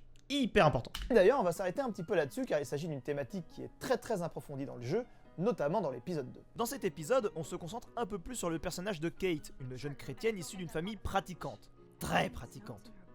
Très très pratiquante. Ah ouais, alors oui,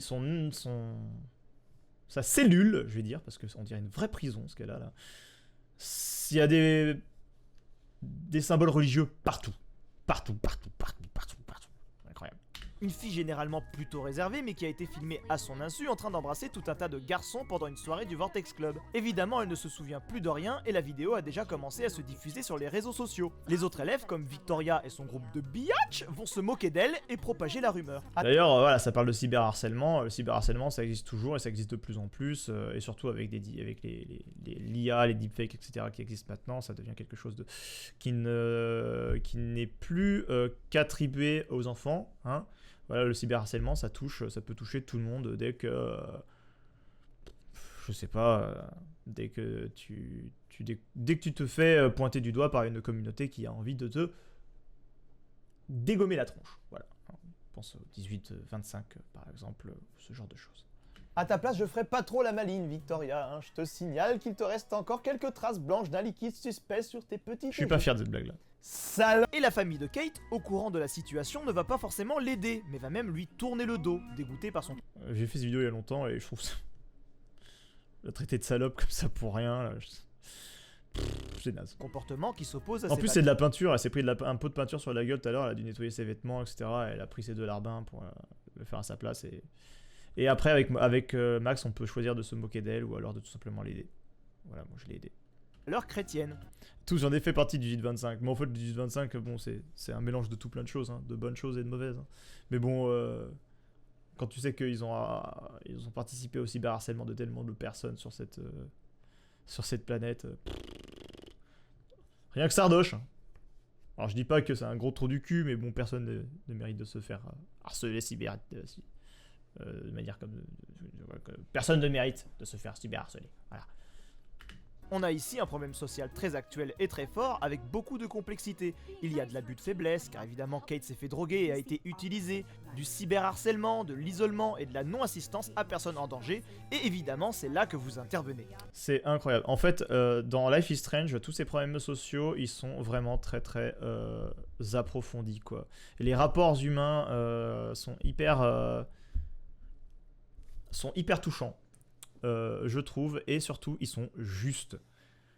Je trouve que Chloé, comment elle réagit avec de la jalousie par rapport à tout ça, je trouve que c'est juste. Ça en fait une personne qui est grise, comme tout à l'heure j'ai dit, parce qu'elle a des côtés positifs, mais là également ses côtés négatifs, et ça en fait partie, quoi.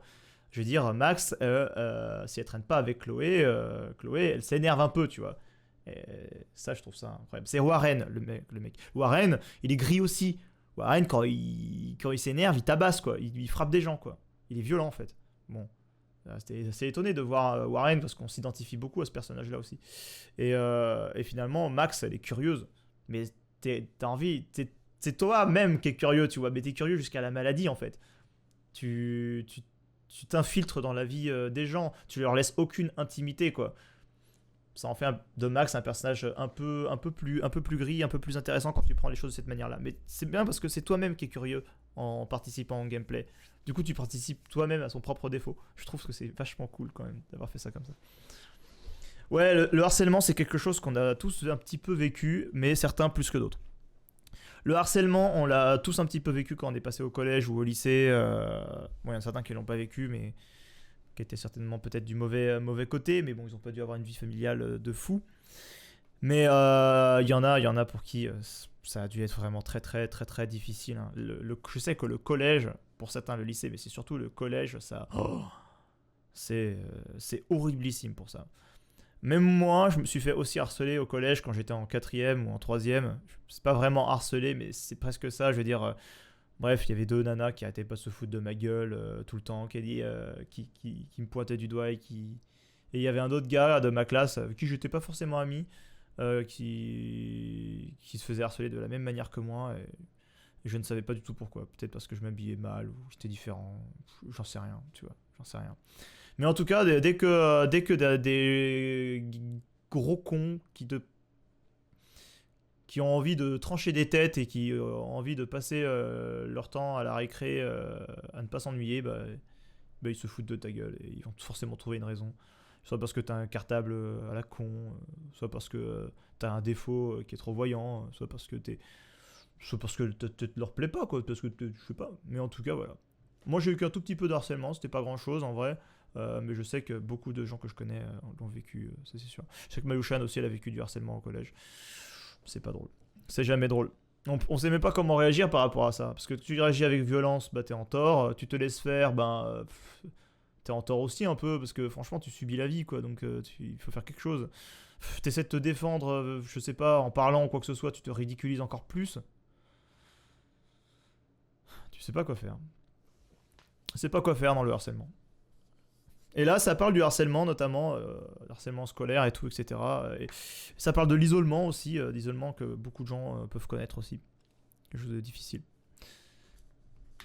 Pourquoi? Eh bien parce qu'à travers vos choix et votre curiosité, vous allez pouvoir changer les choses. Car oui, à plusieurs reprises, Kate va envoyer des signaux forts, des appels à l'aide indirects qu'il va falloir décrypter. On va vous demander à plusieurs reprises d'ouvrir les yeux et de faire preuve d'empathie pour son personnage. Vous pouvez intervenir pour la défendre. Là, je trouve ça hyper important avec Kate. En fait, les choix que vous allez faire, ils vont être hyper importants. C'est-à-dire que si tu fais des choix qui sont moralement pas très importants, qui vont pas dans le sens de Kate, en fait, en gros, tu vas avoir une séquence qui va suivre qui va être beaucoup plus difficile. En fait, elle va essayer de mettre fin à sa vie.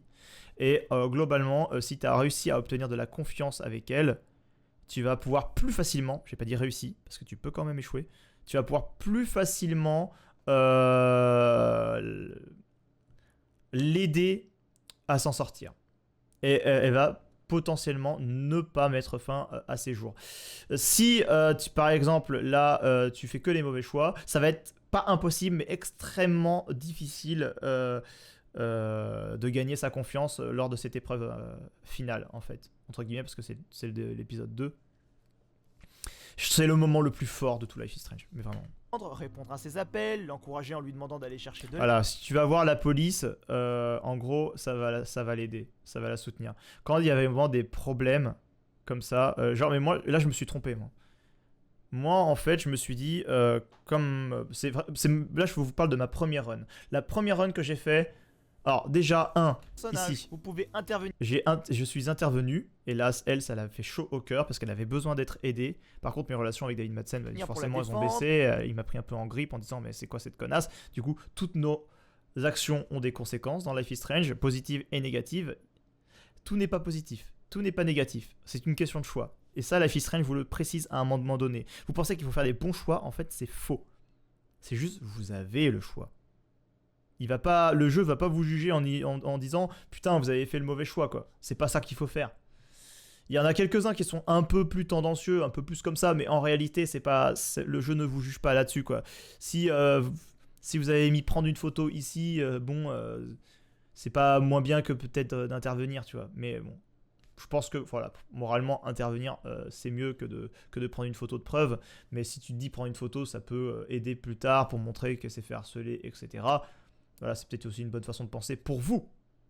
Moi, je trouve que c'est pas la meilleure façon de penser à ce moment-là. Je pense qu'intervenir, c'est la meilleure chose. Moi, je suis pas là à tweeter, à prendre une photo sur Insta ou sur Twitter, sur un événement qui se passe devant moi. Je vais essayer d'aider les gens. Moralement, c'est ce que je pense. Après, vous pouvez penser ce que vous voulez. Mais par exemple, ici, l'encourager en lui va voir la police ou besoin de preuves, c'est pareil.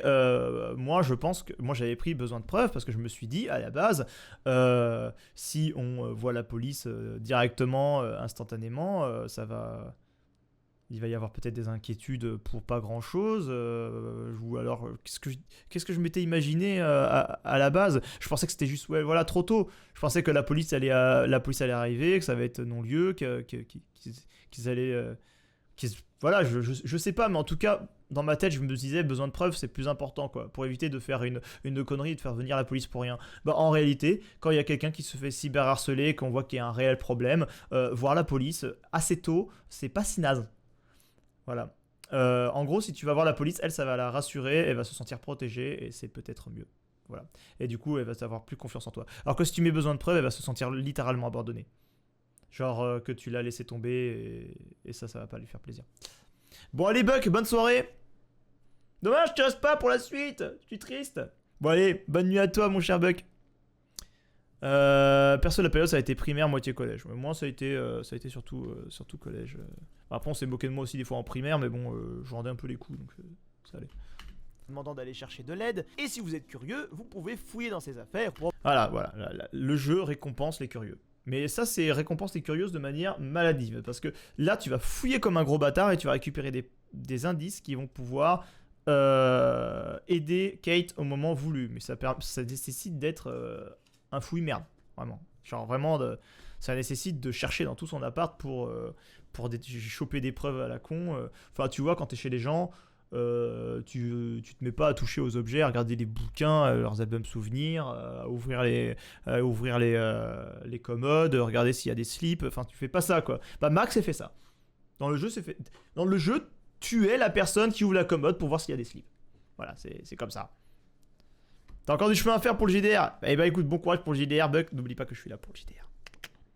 obtenir des informations très importantes pour la suite. Eh mais attends, mais c'est pas bien ça. Non, j'ai oublié, j'avais fait ça. Tu fais ça, Max, en plus. Eh, tu permets, Dana, je fouille dans ton PC. Ah, c'est la- Toi, tu as des centaines d'amis. Fais voir ta poubelle, tu permets, je regarde. Oh putain, mais c'est un message de ton ex-petit ami. Lol. Oh, mais ce serait pas un test de grossesse là par terre? Tu pourrais nettoyer ta chambre, Dana. Au moins, tu te fais punir à ce moment-là. Elle prend le test de grossesse et dit oh, tu fais quoi là? Mais bon, vu que tu peux remonter le temps et faire comme si tu l'avais pas vu, parce qu'en fait, quand tu regardes le test de grossesse, elle veut plus te parler. Mais on peut remonter le temps! Donc tu remontes le temps et elle veut te parler. Et tu lui dis t'es enceinte? Ouais, je suis devin. Tu fouilles la poubelle! Et elle laisse faire. Je veux dire, à la rigueur, elle laisse pas faire quand tu regardes le test de grossesse, mais tu fouilles la poubelle et tu lis littéralement le mot. Juste, t'es littéralement comme ça devant elle. Là. Je regarde. Ah, il a couché avec toi hier. Il s'excuse. T'es peut-être enceinte en fait. T'es gros bâtard. Enfin, c'est quoi ça? Moi, ça m'a choqué un peu moralement de faire des trucs comme ça, quoi. En fait, quand t'as un pouvoir, en fait, c'est crédible dans le jeu parce qu'en fait, avoir ce pouvoir-là, je pense que ça te permet de faire des trucs à la con comme ça que tu ferais. Des trucs, je pense que c'est un peu crédible. Tu peux remonter le temps, t'as plus aucune conséquence sur ce que tu fais, donc tu fais nappe. Il y a des gens, je suis sûr, c'est comme ça. Donc, il y a des gens, bon bah, ils sont mal intentionnés, ils feraient des trucs horribles, encore plus horribles que ça, mais je pense que les gens qui sont maladivement curieux, ils se permettraient ça, quoi. De regarder, de fouiller dans les affaires des gens, d'en apprendre plus sur telle ou telle chose. Hop, tu remontes le temps, aucune conséquence. Si tu t'es fait choper, c'est pas grave. C'est logique. Ça crédibilise un peu le fait de fouiller partout. Alors que dans Zelda, Link rentre dans la boutique, il casse tous les pots. Tu parles au mec et il fait eh ben journée, n'est-ce pas? Tu veux je sais pas. Enfin, c'est ouf, quoi. Au moins là, je trouve ça un peu plus crédible. Bon, allez, on continue. Arrêtez On est qu'à la ça, moitié Max. du Bref, à la fin de l'épisode. l'épisode 2, Kate va faire une tentative de suicide. Et pour l'empêcher de sauter, vous avez déjà épuisé tout votre pouvoir. Le pouvoir de Max Oui, c'est trop bien. C'est pour ça qu'en fait, oui, j'avais zappé parce que sinon, tu vois, tu remontes le temps et puis elle se suicide pas. T'es juste un gros con. En fait, c'est juste que t'es obligé. C'est hyper bien, mais je veux dire, c'est intensif comme moment. Ça veut dire que pour éviter qu'elle se suicide, tu la vois sauter en fait, mais toi t'es loin. Donc tu remontes le temps, mais pas suffisamment loin. Donc elle ressaute, elle se suicide. Et en fait, t'es obligé de t'approcher d'elle au fur et à mesure en remontant le temps constamment. Et à la fin, en fait, on part du principe que tu as utilisé tout ton pouvoir pour arriver jusqu'à elle et que du coup, tu es trop épuisé pour l'utiliser encore de nouveau. Et là, on part du principe que tu ne l'as plus et la tension que tu as, là, les répercussions sont instantanées. Le fait d'avoir perdu son pouvoir à un moment précis, comme celui-ci, ça te prend au cœur. L'une des plus belles séquences du jeu vidéo de l'histoire. Mais vraiment. Le fait de casser une mécanique du gameplay au moment où t'en as le plus besoin, c'est génial. C'est comme priver Lara Croft de ses armes à un moment donné. C'est comme virer la Keyblade de Sora à la fin du jeu. Ça te demande de jouer différemment, ça te met une tension extrême. Sauf que là, l'essentiel du gameplay est basé là-dessus, donc quand tu le perds, surtout quand il s'agit de sauver la vie de quelqu'un, je vous jure que ça marque. Quand tu rates en plus, et que tu sens les choses t'échapper et que la personne meurt, parce que moi, dans la première run, elle est morte, j'ai pas réussi à la sauver. Alors, je vous jure que ça marque un homme. En tout cas, ça marque des gens qui sont sensibles à ce genre de choses. Moi, j'étais sensible à ce genre de choses, ça m'a vraiment, vraiment touché. Bref. En vrai, pouvoir le remonter de temps, c'est intéressant, car quand on te le retire, tu étais dépendant de ce pouvoir, donc t'as grave la pression. Ouais, t'es en manque, en fait, de ce pouvoir-là. Tu n'arrives pas à faire sans, quoi. C'est exactement ça. Du coup, la pression, elle est monstrueuse, quoi. C'est ce que je viens de dire. En fait, j'ai dit tout ça, je t'ai lu, et je viens de rendre compte que tu l'avais dit avant que je dise tout ça. Enfin, c'est débile, on est ridicule. Mais c'est très drôle.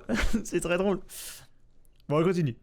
fonctionne avec des piles. Ce qui fait que vous vous retrouvez sur le toit à devoir la Je convaincre. fais que des blagues là, je dis que ça fonctionne avec des Pouvoir. piles, Le mais pouvoir ça m'a tellement touché en réalité. de Max fonctionne avec des piles. Ce qui fait que vous vous retrouvez sur le toit à devoir la convaincre de ne pas sauter sans avoir la possibilité de revenir en arrière. Pour une fois, vous ne pouvez compter que sur vous-même. Et selon les choix que vous avez faits, si à plusieurs reprises vous avez soutenu Kate, vous aurez beaucoup moins de lignes de dialogue auxquelles vous confrontez. En vrai là, ouais, quand t'es dans la merde, il y a plein de lignes de dialogue. Et t'as qu'une bonne excuse, je crois. Genre, pourquoi t'as pas répondu à mon appel? Ok, si tu as merdé, parce que voilà, si t'avais bien répondu à son appel, t'aurais pas ça là. T'aurais pas tous ces trucs là. Allez, là, ça te permet de squeezer une étape supplémentaire et de pouvoir la sauver plus facilement. Mais t'as pas répondu à son appel, donc trouve la bonne excuse. Je croyais que c'était Warren. Autrement dit, j'en ai rien à foutre de Warren. Si ça avait été toi, c'était ok. Moralement, c'est bof. J'avais plus de batterie. Ouais, l'excuse que tout le monde a et ça a vraiment sonné. Donc, bon, c'est trop vérifiable. Donc, c'est nul à chier. Mon portable était en mode silencieux, était peut-être le plus crédible, mais c'est quand même un pur mensonge. J'étais avec Chloé et certainement peut-être la réponse qu'il fallait mettre, mais je sais plus. Mais moi, j'aurais mis ça parce que c'était la vérité. Et moi, quand je suis avec quelqu'un, pour de vrai, j'évite de répondre aux appels des autres. Je sais que Mayushan, Alizé, subit beaucoup ça. Quand je suis avec quelqu'un, j'ignore tout le reste et on peut m'appeler, ça ne sert à rien. Donc moi, j'ai répondu ça, je crois. Mais je sais même pas si c'est une réponse qui l'a satisfait. En vrai, je sais plus. T'as plein d'ignorants, donc plein d'occasions de te foirer. Évidemment, en fait, tu augmentes le pourcentage de chance de te viander, quoi. Celle-ci est plutôt facile, je pense. Je pense que c'est vraiment j'étais avec Chloé. Et encore, tu vois, ça c'est on se dit c'est la meilleure réponse. C'est peut-être la meilleure réponse en temps normal chez la majorité des gens. Mais est-ce que c'est la meilleure réponse chez Kate? C'est ça qu'il faut prendre en compte. En fait, le jeu, c'est pour ça que je me suis fait avoir, parce qu'à un moment j'ai cru vous donner une bonne réponse, et en fait c'était vraiment pas du tout la bonne, parce qu'elle a réagi complètement d'une manière différente de ce que j'imaginais. C'est que les gens, tu peux pas prévoir ce qu'ils font et comment ils pensent. Tu peux pas te mettre à leur place.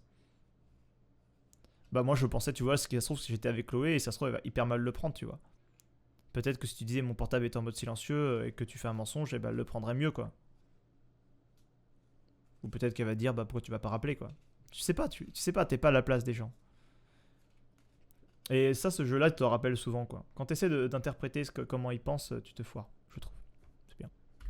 Compter, et ce sera beaucoup plus simple de l'empêcher de commettre l'irréparable, car Kate va vous faire confiance. Ouais, j'ai tout pas en mis, tirant. j'ai pas mis de passage explicite au suicide vraiment exprès. C'est normal. J'ai mis le mot début au SO texte. Et j'ai pas mis du tout des passages où on sent qu'elle est en chute. Parce que je trouve que c'est un peu marquant comme Mieux image. en votre présence. Si de plus vous vous êtes intéressé à elle et avez correctement fouillé sa chambre, Oui. vous saurez quoi lui dire et apaiser ses tensions. Il s'agit de l'un des passages qui a demandé le plus de travail aux équipes de développement, et je tiens à dire que le tour de force est réussi. Ouais, j'avais lu ça. Je sais plus où je peux le lire. Peut-être sur Wikipédia. Non. Je l'ai pas lu. Il y a 5 vidéos à la fin qui sont hyper intéressantes. À la fin, je veux dire, c'est pas vraiment à la fin. Mais en tout cas, dans le jeu, tu as 5 vidéos qui sont des interviews des développeurs, des réalisateurs du jeu. Et ils expliquent plein de choses différentes. Plein de choses différentes. Et notamment, ils parlent de ce passage-là et ils disent que c'est un moment qui a été très difficile à faire. Je crois qu'ils le disent dans les interviews. C'est pas sûr, mais il me semble. Dans les making-of, ouais. C'est dans les making-of qu'on apprend plein de choses. J'ai appris tellement de choses grâce à ces making-of-là. C'est pas vraiment du making-of, c'est plus du commentary. En fait, ils prennent des thèmes différents et ils les abordent dans chacune de ces vidéos-là. Et franchement, c'est un bonheur à regarder. Donc, n'hésitez surtout pas. Dans la version officielle du jeu, vous pouvez les regarder. Je pense qu'ils sont aussi disponibles sur YouTube. Tu ressembles au youtubeur Serot, là. Je connais pas Serot, mais c'est très bien. Voilà. Si je ressemble à quelqu'un d'autre, ça ne me dérange absolument pas. Mais il va falloir que je le tue parce qu'il ne peut y avoir qu'un seul. Astral Azur. Bon, bref. Du coup, voilà, on parlait du passage de Life is Strange, le passage le plus intéressant, je trouve, de Life is Strange. Je répète un petit peu parce que, comme tu es parti, mais le passage est tellement intéressant que j'ai envie d'un petit peu répéter. En gros, on a une mécanique de gameplay qui permet de remonter dans le temps et qui nous permet de faire un petit peu tout ce qu'on veut. Et là, on se retrouve dans une situation où un personnage risque de mettre fin à ses jours. Et cette mécanique de gameplay de remonter dans le temps disparaît, tout simplement parce qu'on l'a trop utilisée en essayant de la sauver juste avant. Et c'est tes choix précis à ce moment-là qui vont faire qu'elle saute ou non. Et c'est une pression monumentale sur les épaules, c'est une responsabilité qui est terrible. Et du coup, c'est un moment vidéoludique qui est absolument extraordinaire, je trouve.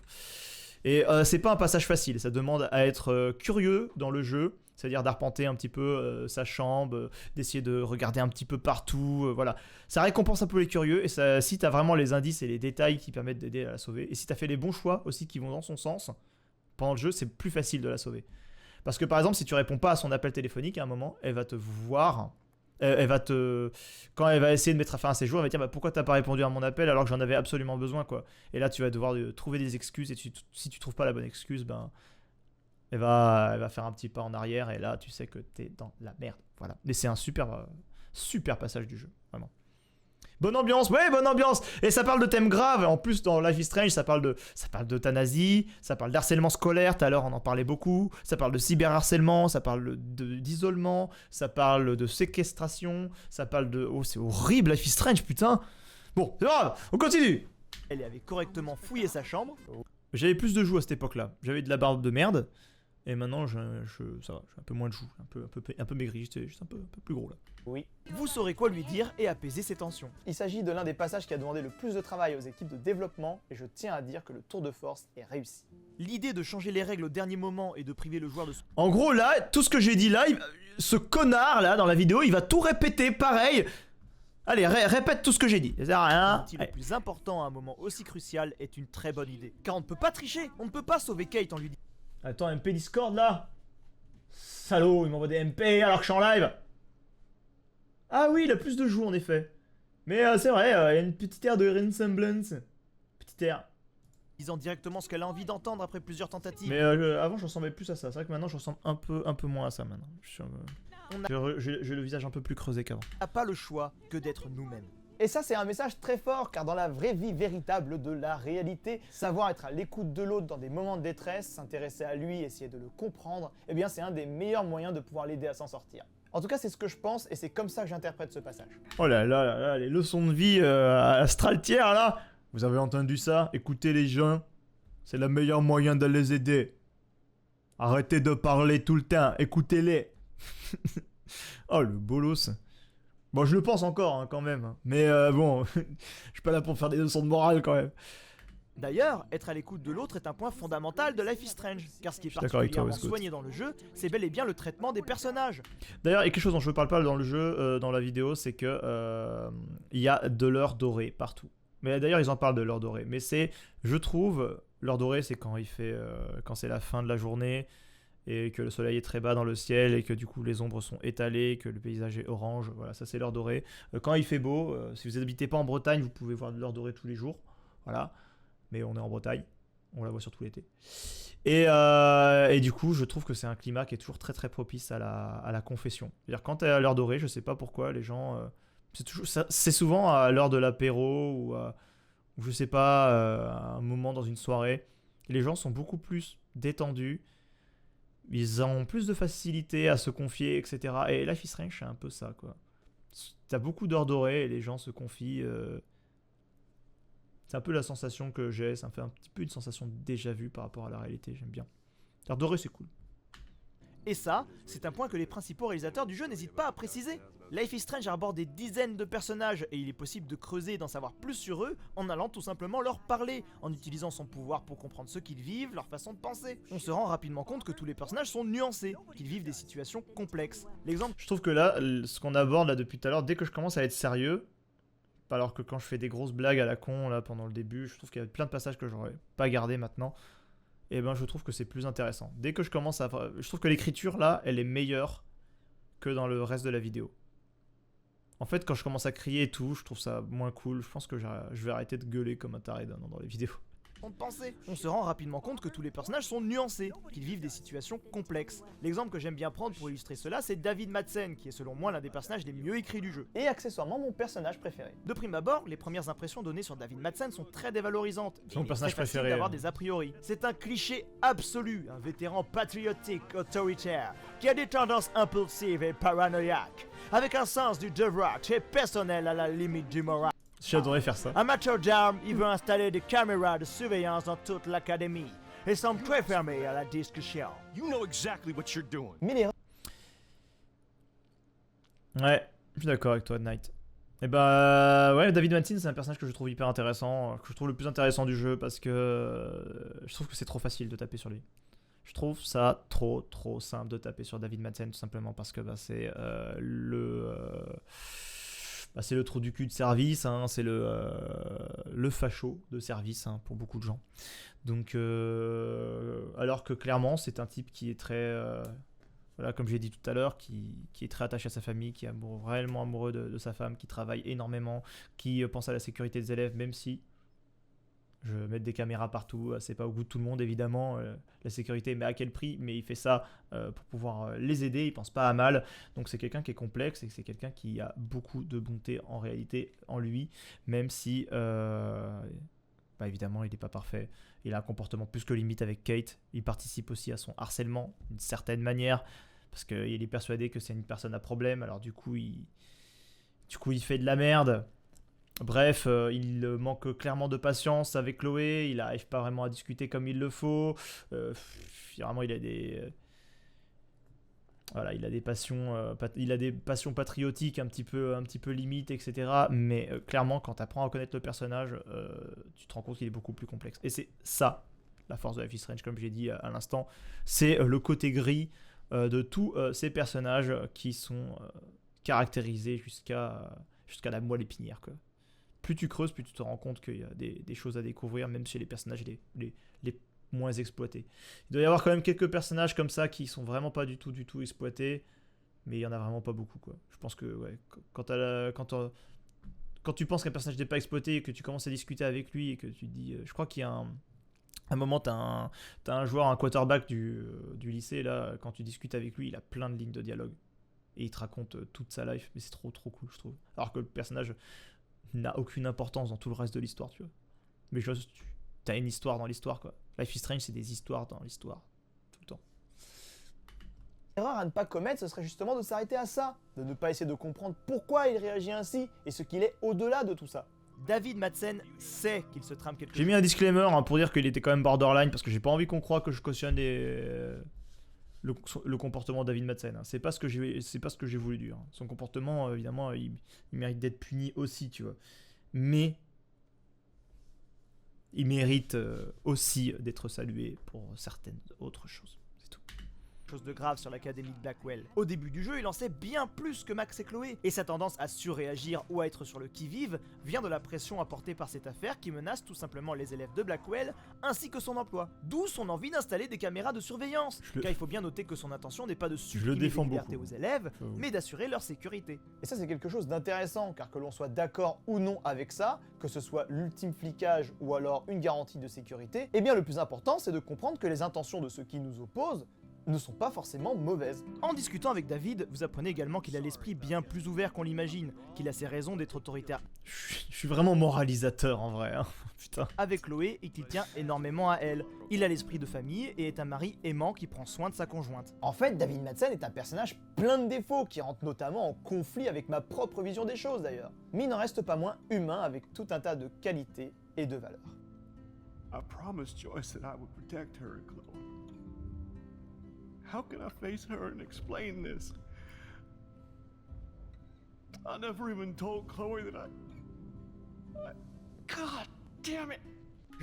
C'est l'un des personnages les plus. C'est un des passages les plus touchants. Là, tu as le choix hein, de discuter avec David Madsen ou pas. Hein. Cette séquence-là, tu peux la louper. Hein. Franchement, faut pas la louper. Hein. Je crois. Non, je crois que c'est pas cette séquence-là. Je crois que. Je suis pas. Attends, je suis pas sûr. Si tu peux.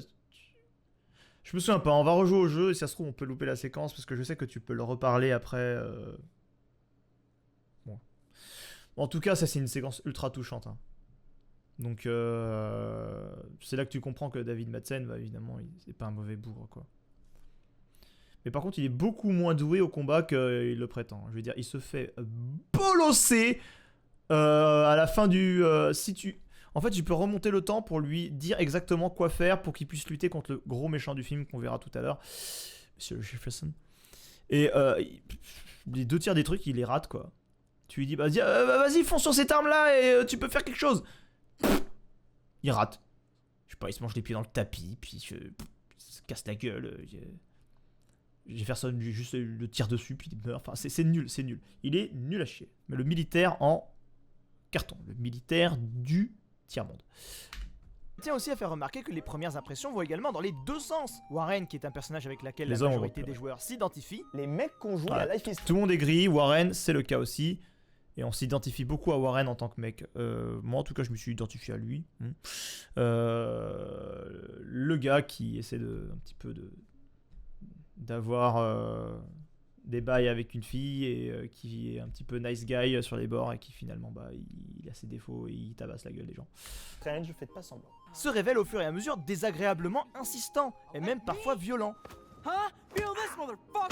Monsieur Jefferson, excellent pédagogue, passionné et à l'écoute de ses élèves, bah voilà. Ah, le psychopathe. hein. Rachel est un déchet.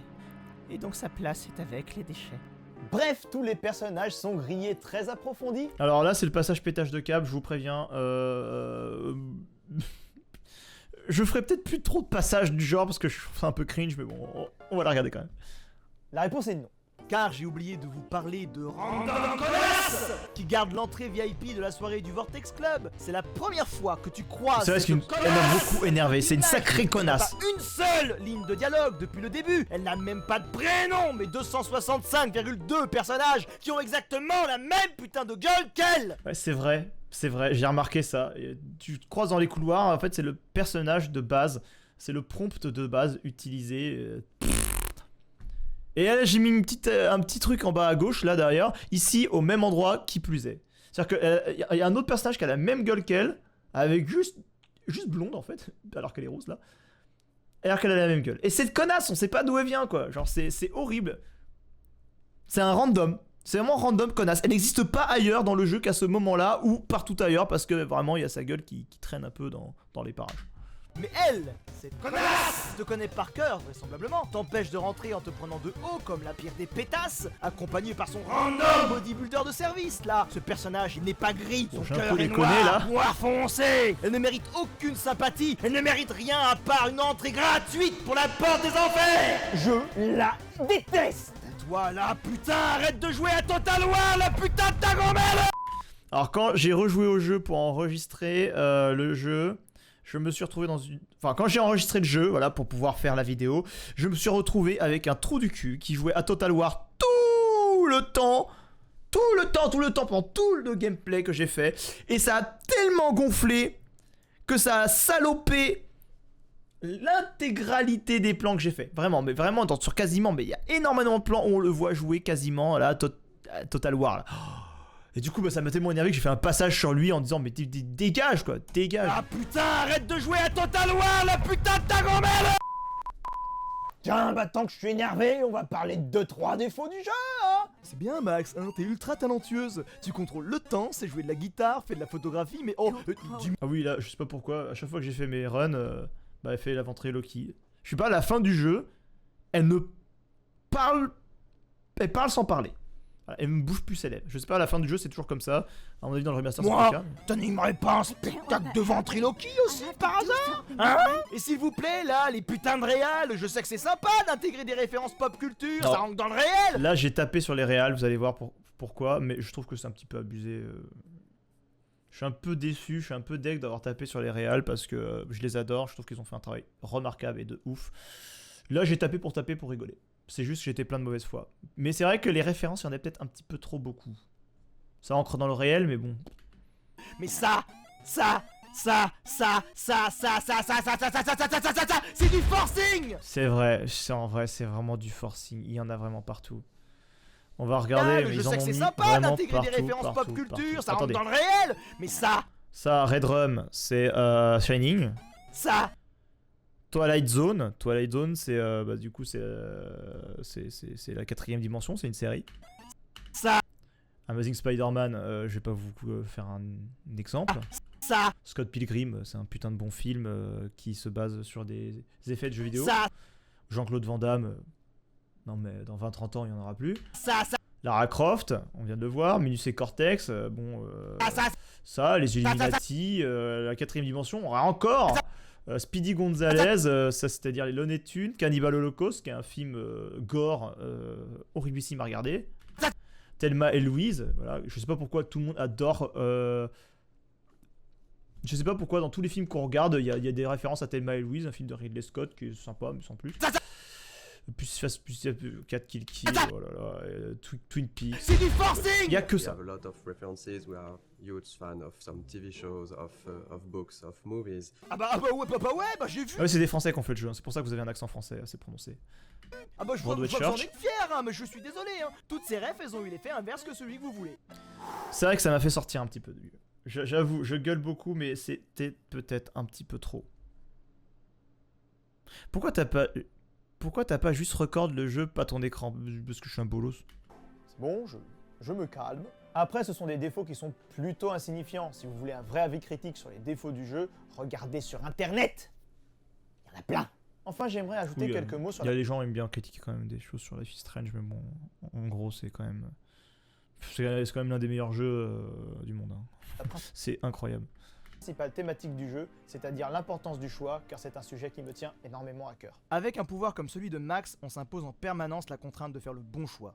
On teste tout et on fait ce qui nous semble le mieux dans l'espoir d'apporter du soutien à tout le monde, quitte à dire ce que la personne a envie d'entendre. Mais l'on apprend rapidement que l'on ne peut pas tout contrôler, on ne peut pas tout prévoir, que beaucoup de choses nous échappent. Même si nos choix partent d'une bonne intention, ils peuvent autant avoir des répercussions positives que néfastes sur ceux qui nous entourent. Certes, on est maître de notre destin, mais pas de la terre entière. Il n'y a pas toujours un bon et un mauvais choix. Alors le plus important, c'est de savoir assumer ce qu'on fait et être fidèle à ce qu'on est. What we wanted to do also with this Yeah, game is because- to show yeah. that it's difficult to make the choice That's the and point it's you have. even more difficult to live with it, but you have to learn But to you do still that. have Tout ce que je vous ai dit et écrit ici, c'est des choses. J'ai mis énormément de temps à l'écrire, ça m'a maturé. Ça a mis énormément de temps à maturer dans ma tête. Il faut savoir que quand j'ai fait cette vidéo Life is Strange, j'étais pas bien du tout. J'avais pris du poids, ça se voit aussi à mon visage. J'avais des problèmes sociaux très importants. Et du coup, j'avais un moral qui était tombé dans les chaussettes, mais puissance 1000, quoi. Et en gros, la thématique du choix était très importante pour moi à ce moment-là. J'ai dû faire des choix dans ma vie et des choix que je n'ai tout simplement pas fait. J'ai fait le choix de ne pas en faire à un moment précis et ça a été radical pour moi. Et la conclusion que j'ai eue de tout ça, c'est qu'en fait, il n'y a pas vraiment de mauvais choix dans la vie. Il y a juste, tu as des choix à faire et ils vont avoir des répercussions et c'est tout, quoi. T'es pas, comme j'ai dit, maître de la terre entière, tu ne maîtrises pas tout en soi. Tes choix, peut-être que ça se révélera plus tard être une erreur et que tu feras plus ce choix-là par la suite. Tu auras appris quelque chose, tu auras grandi. Peut-être que tu as fait le bon choix, mais parfaitement par hasard aussi, tu vois.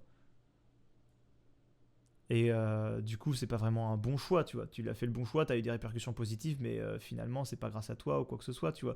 T'en sais rien. Moi, ce que je dis, c'est que il faut juste écouter son cœur et juste faire le choix qu'on a envie de faire, celui qui nous paraît bon, celui qui nous paraît juste. Et arrêter de douter de soi-même, quoi, tout le temps. Moi, c'est ce qui se passait à ce moment-là dans ma vie, pas pendant que je jouais à Life is Strange, mais pendant que je faisais cette vidéo-là, c'est que j'ai redécouvert Life is Strange à ce moment-là, et j'ai dû faire des choix, et je me suis mis énormément la pression, et j'en ai juste pas fait, quoi. Je n'ai pas vraiment écouté mon cœur. Vraiment, je n'ai pas du tout écouté mon cœur, et j'ai essayé de trouver une logique à tout ça. J'ai essayé de me dire... vas-y Sébastien, prends le temps de réfléchir à tout ça, c'est important, etc. Faut pas se mettre la pression dans la vie. Je pense que les choses, des fois, elles vont vraiment de soi. Hein. C'est comme ça. Mais par contre, ce qui est sûr, c'est que le fait de ne pas avoir fait de choix, c'est un choix. Et c'est aussi une erreur. Et j'ai beaucoup appris là-dessus. Et en faisant des erreurs comme ça... tout le monde le dit, mais franchement, c'est vrai. Ça vous évite d'en refaire plus tard, quoi. En tout cas, pas celle-là, quoi. On fera toujours des erreurs dans notre vie, mais franchement, en faire, ça forge. Et il y a une phrase aussi qui m'a beaucoup marqué. Beaucoup marqué, c'est que... Là, il parle des choix et il parle... Game, c'est to do also with this game, c'est to show that it's difficult to make the choice. C'est difficile de faire des choix et encore plus difficile de vivre avec. Et c'est exactement ce qui m'est arrivé, ça me résonne dans mon cerveau depuis des années et des années et des années. C'est que en soi, vous allez faire des choix et vous allez peut-être faire le mauvais choix à un moment et vous allez devoir vivre avec. Parce qu'en fait, ce qui montre le jeu aussi, c'est qu'on n'oublie rien. Ça ne sert à rien d'attendre le moment où vous allez oublier un événement, que vous allez oublier quelque chose, ça ne sert à rien. La seule chose qui va se passer, c'est que vous allez apprendre à vivre avec. Moi, les erreurs que j'ai faites à cette époque-là, les choix que j'ai faits et que je regrette aujourd'hui, eh ben j'apprends à vivre avec et c'est plus facile. C'est plus facile que d'essayer de les oublier parce que tu ne les oublieras jamais. Sauf si tu bois une quantité extrême d'alcool. Noyer ses choix dans l'alcool, c'est la meilleure chose à faire. Non, je déconne. Ça fait oublier. Bref, comme ça, le truc qui dit, on grandit, et c'est pour ça qu'en fait, quand on est jeune et qu'on a 20 ans, on est plus dynamique, on a l'impression d'être le plus sage, etc. Et on fait des erreurs. Vraiment, on fait beaucoup d'erreurs arrivées à la vingtaine, jusqu'à la trentaine. Déjà à la trentaine, quand tu arrives à la trentaine, tu te sens réellement grandi et t'as vraiment une sagesse bien accrue par rapport aux 5 années précédentes, quoi. C'est ouf. C'est vraiment ouf la différence qu'il y a en une décennie. Quand t'es jeune, quand t'étais vraiment petit, tu penses pas à tout ça, tu t'en fous. Quand t'as 10 ans, tu sais. Tes erreurs, tu t'en bats les couilles aussi, tu vois. T'apprends tes erreurs, mais tu apprends tes erreurs presque en jouant, tu vois, les choses, tu vois. T'y réfléchis pas, quoi. Quand t'as 15 ans, c'est pareil, Je pense qu'il y a une certaine forme d'insouciance à ce moment-là, quoi. C'est quand t'arrives peut-être à peu près autour de la vingtaine, quoi. quand t'es un peu plus livré à toi-même et que là, t'es pleinement en plein potentiel pour faire des erreurs, mais t'en fais plein, je trouve. T'en fais plein autour de la vingtaine. C'est pour ça qu'à partir de la trentaine, t'es quand même mieux, quoi. Voilà, on grandit, comme dit Sam. C'est mieux. Il y a des phrases qui nous marquent à vie. Bah, cette phrase-là, sachez que c'est l'une des phrases les plus importantes pour moi dans ma vie. C'est très important. Il faut apprendre à vivre avec les choix que l'on a faits. Et ne pas essayer d'oublier ça. Franchement, les deux réalisateurs, merci de m'avoir dit ça, quoi. C'est l'une des choses qui m'a fait sortir de la dépression. Il y a plusieurs choses comme ça qui m'ont fait sortir de cette dépression assez vénère que j'avais, qui est pas plus vénère que d'autres dépressions. Hein. Elle était vénère pour moi. Voilà. Moi, je fais pas de dépression chronique. Hein. Il a fallu me mettre un coup sévère au moral pour que j'ai une dépression. Cette phrase-là, ça m'a fait un peu sortir de la dépression, ça m'a fait relativiser les choses. Et Céleste aussi. Céleste, c'est un jeu qui m'a fait vraiment sortir de ma dépression parce qu'elle m'a fait penser à la vie de manière différente. J'ai abordé les choses d'une manière complètement différente dans ma vie grâce à ces jeux-là, grâce à ces réflexions-là. Et franchement, ça m'a beaucoup aidé. Et après, il y a eu d'autres choses. Je veux dire, le soutien des potes, etc. Tout ça aide. Mais c'est pas facile, hein. C'est pas facile. J'ai très envie de faire une vidéo où je parle des phrases répliques qui ont marqué ma vie. Ça serait trop cool. Et si t'as besoin d'aide, pour les côtés techniques de la vidéo, hein, parce que je vais pas te faire de l'aide et te dire des phrases qui t'ont marqué ta vie, ça n'aura aucun sens. It's even more difficult to live with it, but you have to learn to do that. Mais si néanmoins vous rêvez de pouvoir revenir dans le passé comme le fait Max, eh bien sachez que c'est possible. Alors, revenir dans le passé, ça s'appelle apprendre de ses erreurs. On peut tous revenir dans le passé, dans sa tête. C'est ça l'idée.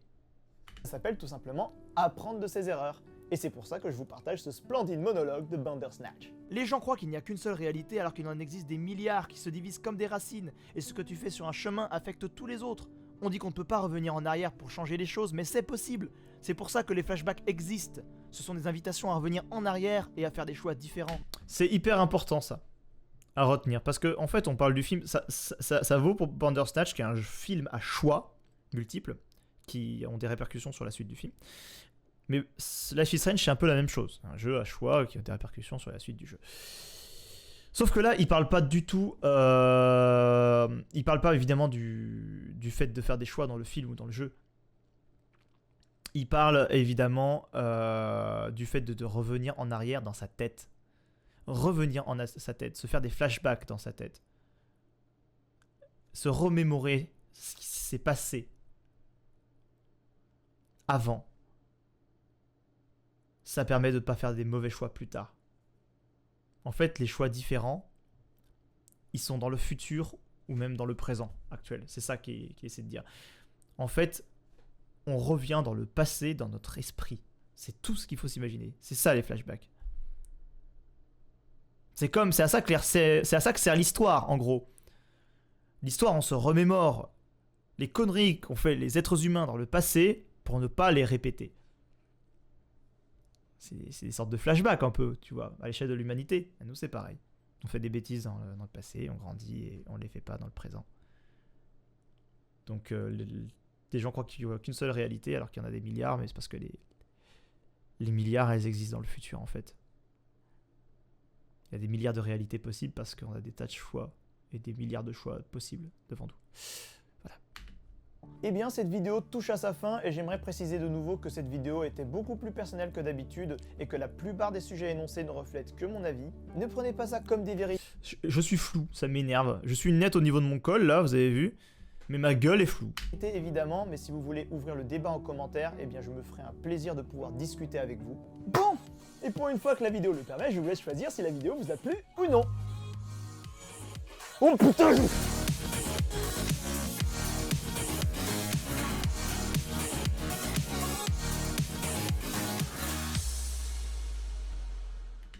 Voilà pour la vidéo sur Life is Strange, qui est l'une de mes vidéos favoris, mais notamment, sauf il y a une partie du début, Le pétage de câble un peu sur la fin que j'aime moins, qui me sort un petit peu du truc. Mais sinon, globalement, ça fait partie des jeux. Ça fait partie des jeux qui m'ont le plus marqué et pas pour rien. Ah, ça va tout suivi. Tu fais un bon repas, mais c'est pas grave, il y aura une rediffusion de ça qui sera découpée. Il y aura les rediffusions précédentes qui vont sortir avant sur la chaîne Astral Azur Négatif, que je vais pas tarder à sortir. Et voilà. Parfois, il est nécessaire de refaire certaines choses, car au moment où on les a refait, j'ai vu ton message sur God of War Ragnarok et Camelot. Camelot, je pense que bonne série pour sortir un peu d'une dépression. Il y a beaucoup d'humour et en plus il y a beaucoup de réflexion sur la fin du jeu, donc de la série. Donc je trouve que c'est pertinent.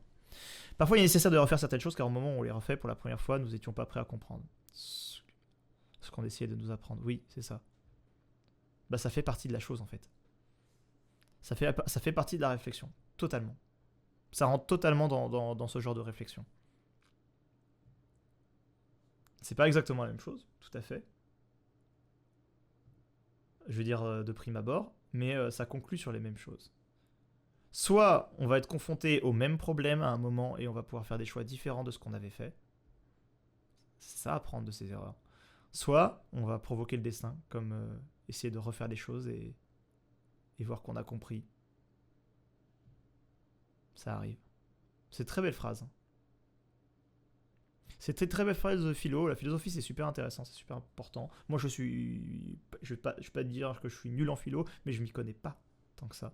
Il y a énormément de philosophes hyper importants et hyper intéressants qu'il faut apprendre, qu'il faut connaître. Et moi, je connais pas grand-chose. Mais au moins, j'ai ma façon de penser. Et si vous la partagez, je trouve que c'est déjà cool. On peut faire de la philo de comptoir, en vrai. La philo, tout le monde peut en faire. Et la philo de comptoir, j'en ai aucune honte. Je veux dire, tout le monde dénigre ça, parce que comme s'il y avait une élite dans cette philosophie, en réalité, rien que le fait de penser, ça je le sais, je l'ai appris en philo, penser différemment de ce que l'on pensait déjà, c'est philosopher. Faire l'effort d'essayer de comprendre les autres aussi, ça fait partie d'une certaine philosophie aussi. Pourquoi cette personne pense de cette manière-là ? Est-ce que je pourrais pas essayer de penser comme cela ? Je sais pas, se poser des questions, quoi, en gros. C'est ça la philo. Se poser des questions, tout le temps. C'est se prendre la tête un peu. Je déconne. Mais bon, c'est ça. Bon, je vais vous laisser. Moi, je suis extrêmement fatigué. Ce live, j'étais un grand plaisir. Un grand plaisir de faire ces rétrospectives ce soir sur Life is Strange. Ça m'a beaucoup touché. Vous avez vu que Life is Strange, c'est quelque chose qui est très personnel pour moi. Et du coup, je vais vous laisser avec une des musiques de jeu qui est magnifique. Mais je vais pas vous mettre Obstacle ni To All of You. Parce que c'est trop... j'adore, hein, bien sûr, mais j'ai envie de vous mettre quelque chose de plus vénère pour terminer ce live.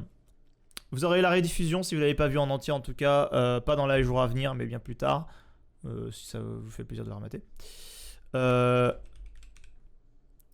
Je vais mettre un truc plus vénère pour finir le live parce que j'ai envie de partir sur une note un peu plus énervée, c'est tout. Et voilà, hein, c'est tout ce que j'avais à dire. Pas de précision supplémentaire sur ce jeu-là. Le prochain, évidemment, ça sera mes jeux favoris rétrospectifs sur StarCraft, parce que la vidéo StarCraft, elle va sortir, je pense, la semaine prochaine ou la semaine d'après, je sais pas.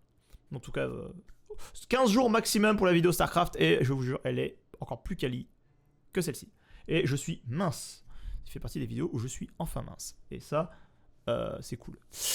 Donc, j'ai jamais été gros. Hein. J'ai toujours été assez mince, mais genre quand j'étais dans ma phase dépressive et tout, j'étais un peu plus gros, j'avais plus de chou. Bon, bref, c'est comme ça. Les corps changent. Je vous laisse avec Life is Strange, la musique qui s'appelle Breton, si vous voulez l'entendre. Elle s'appelle Get Well Soon. Et c'est parti. Je vous dis à la prochaine, à lundi, parce que le prochain live, ça sera lundi, ça sera peut-être sur Multiversus, on verra bien. Mais en tout cas, voilà. Moi, j'ai réussi à la voir de mon côté, celle de StarCraft. Oui, il y en a qui ont triché.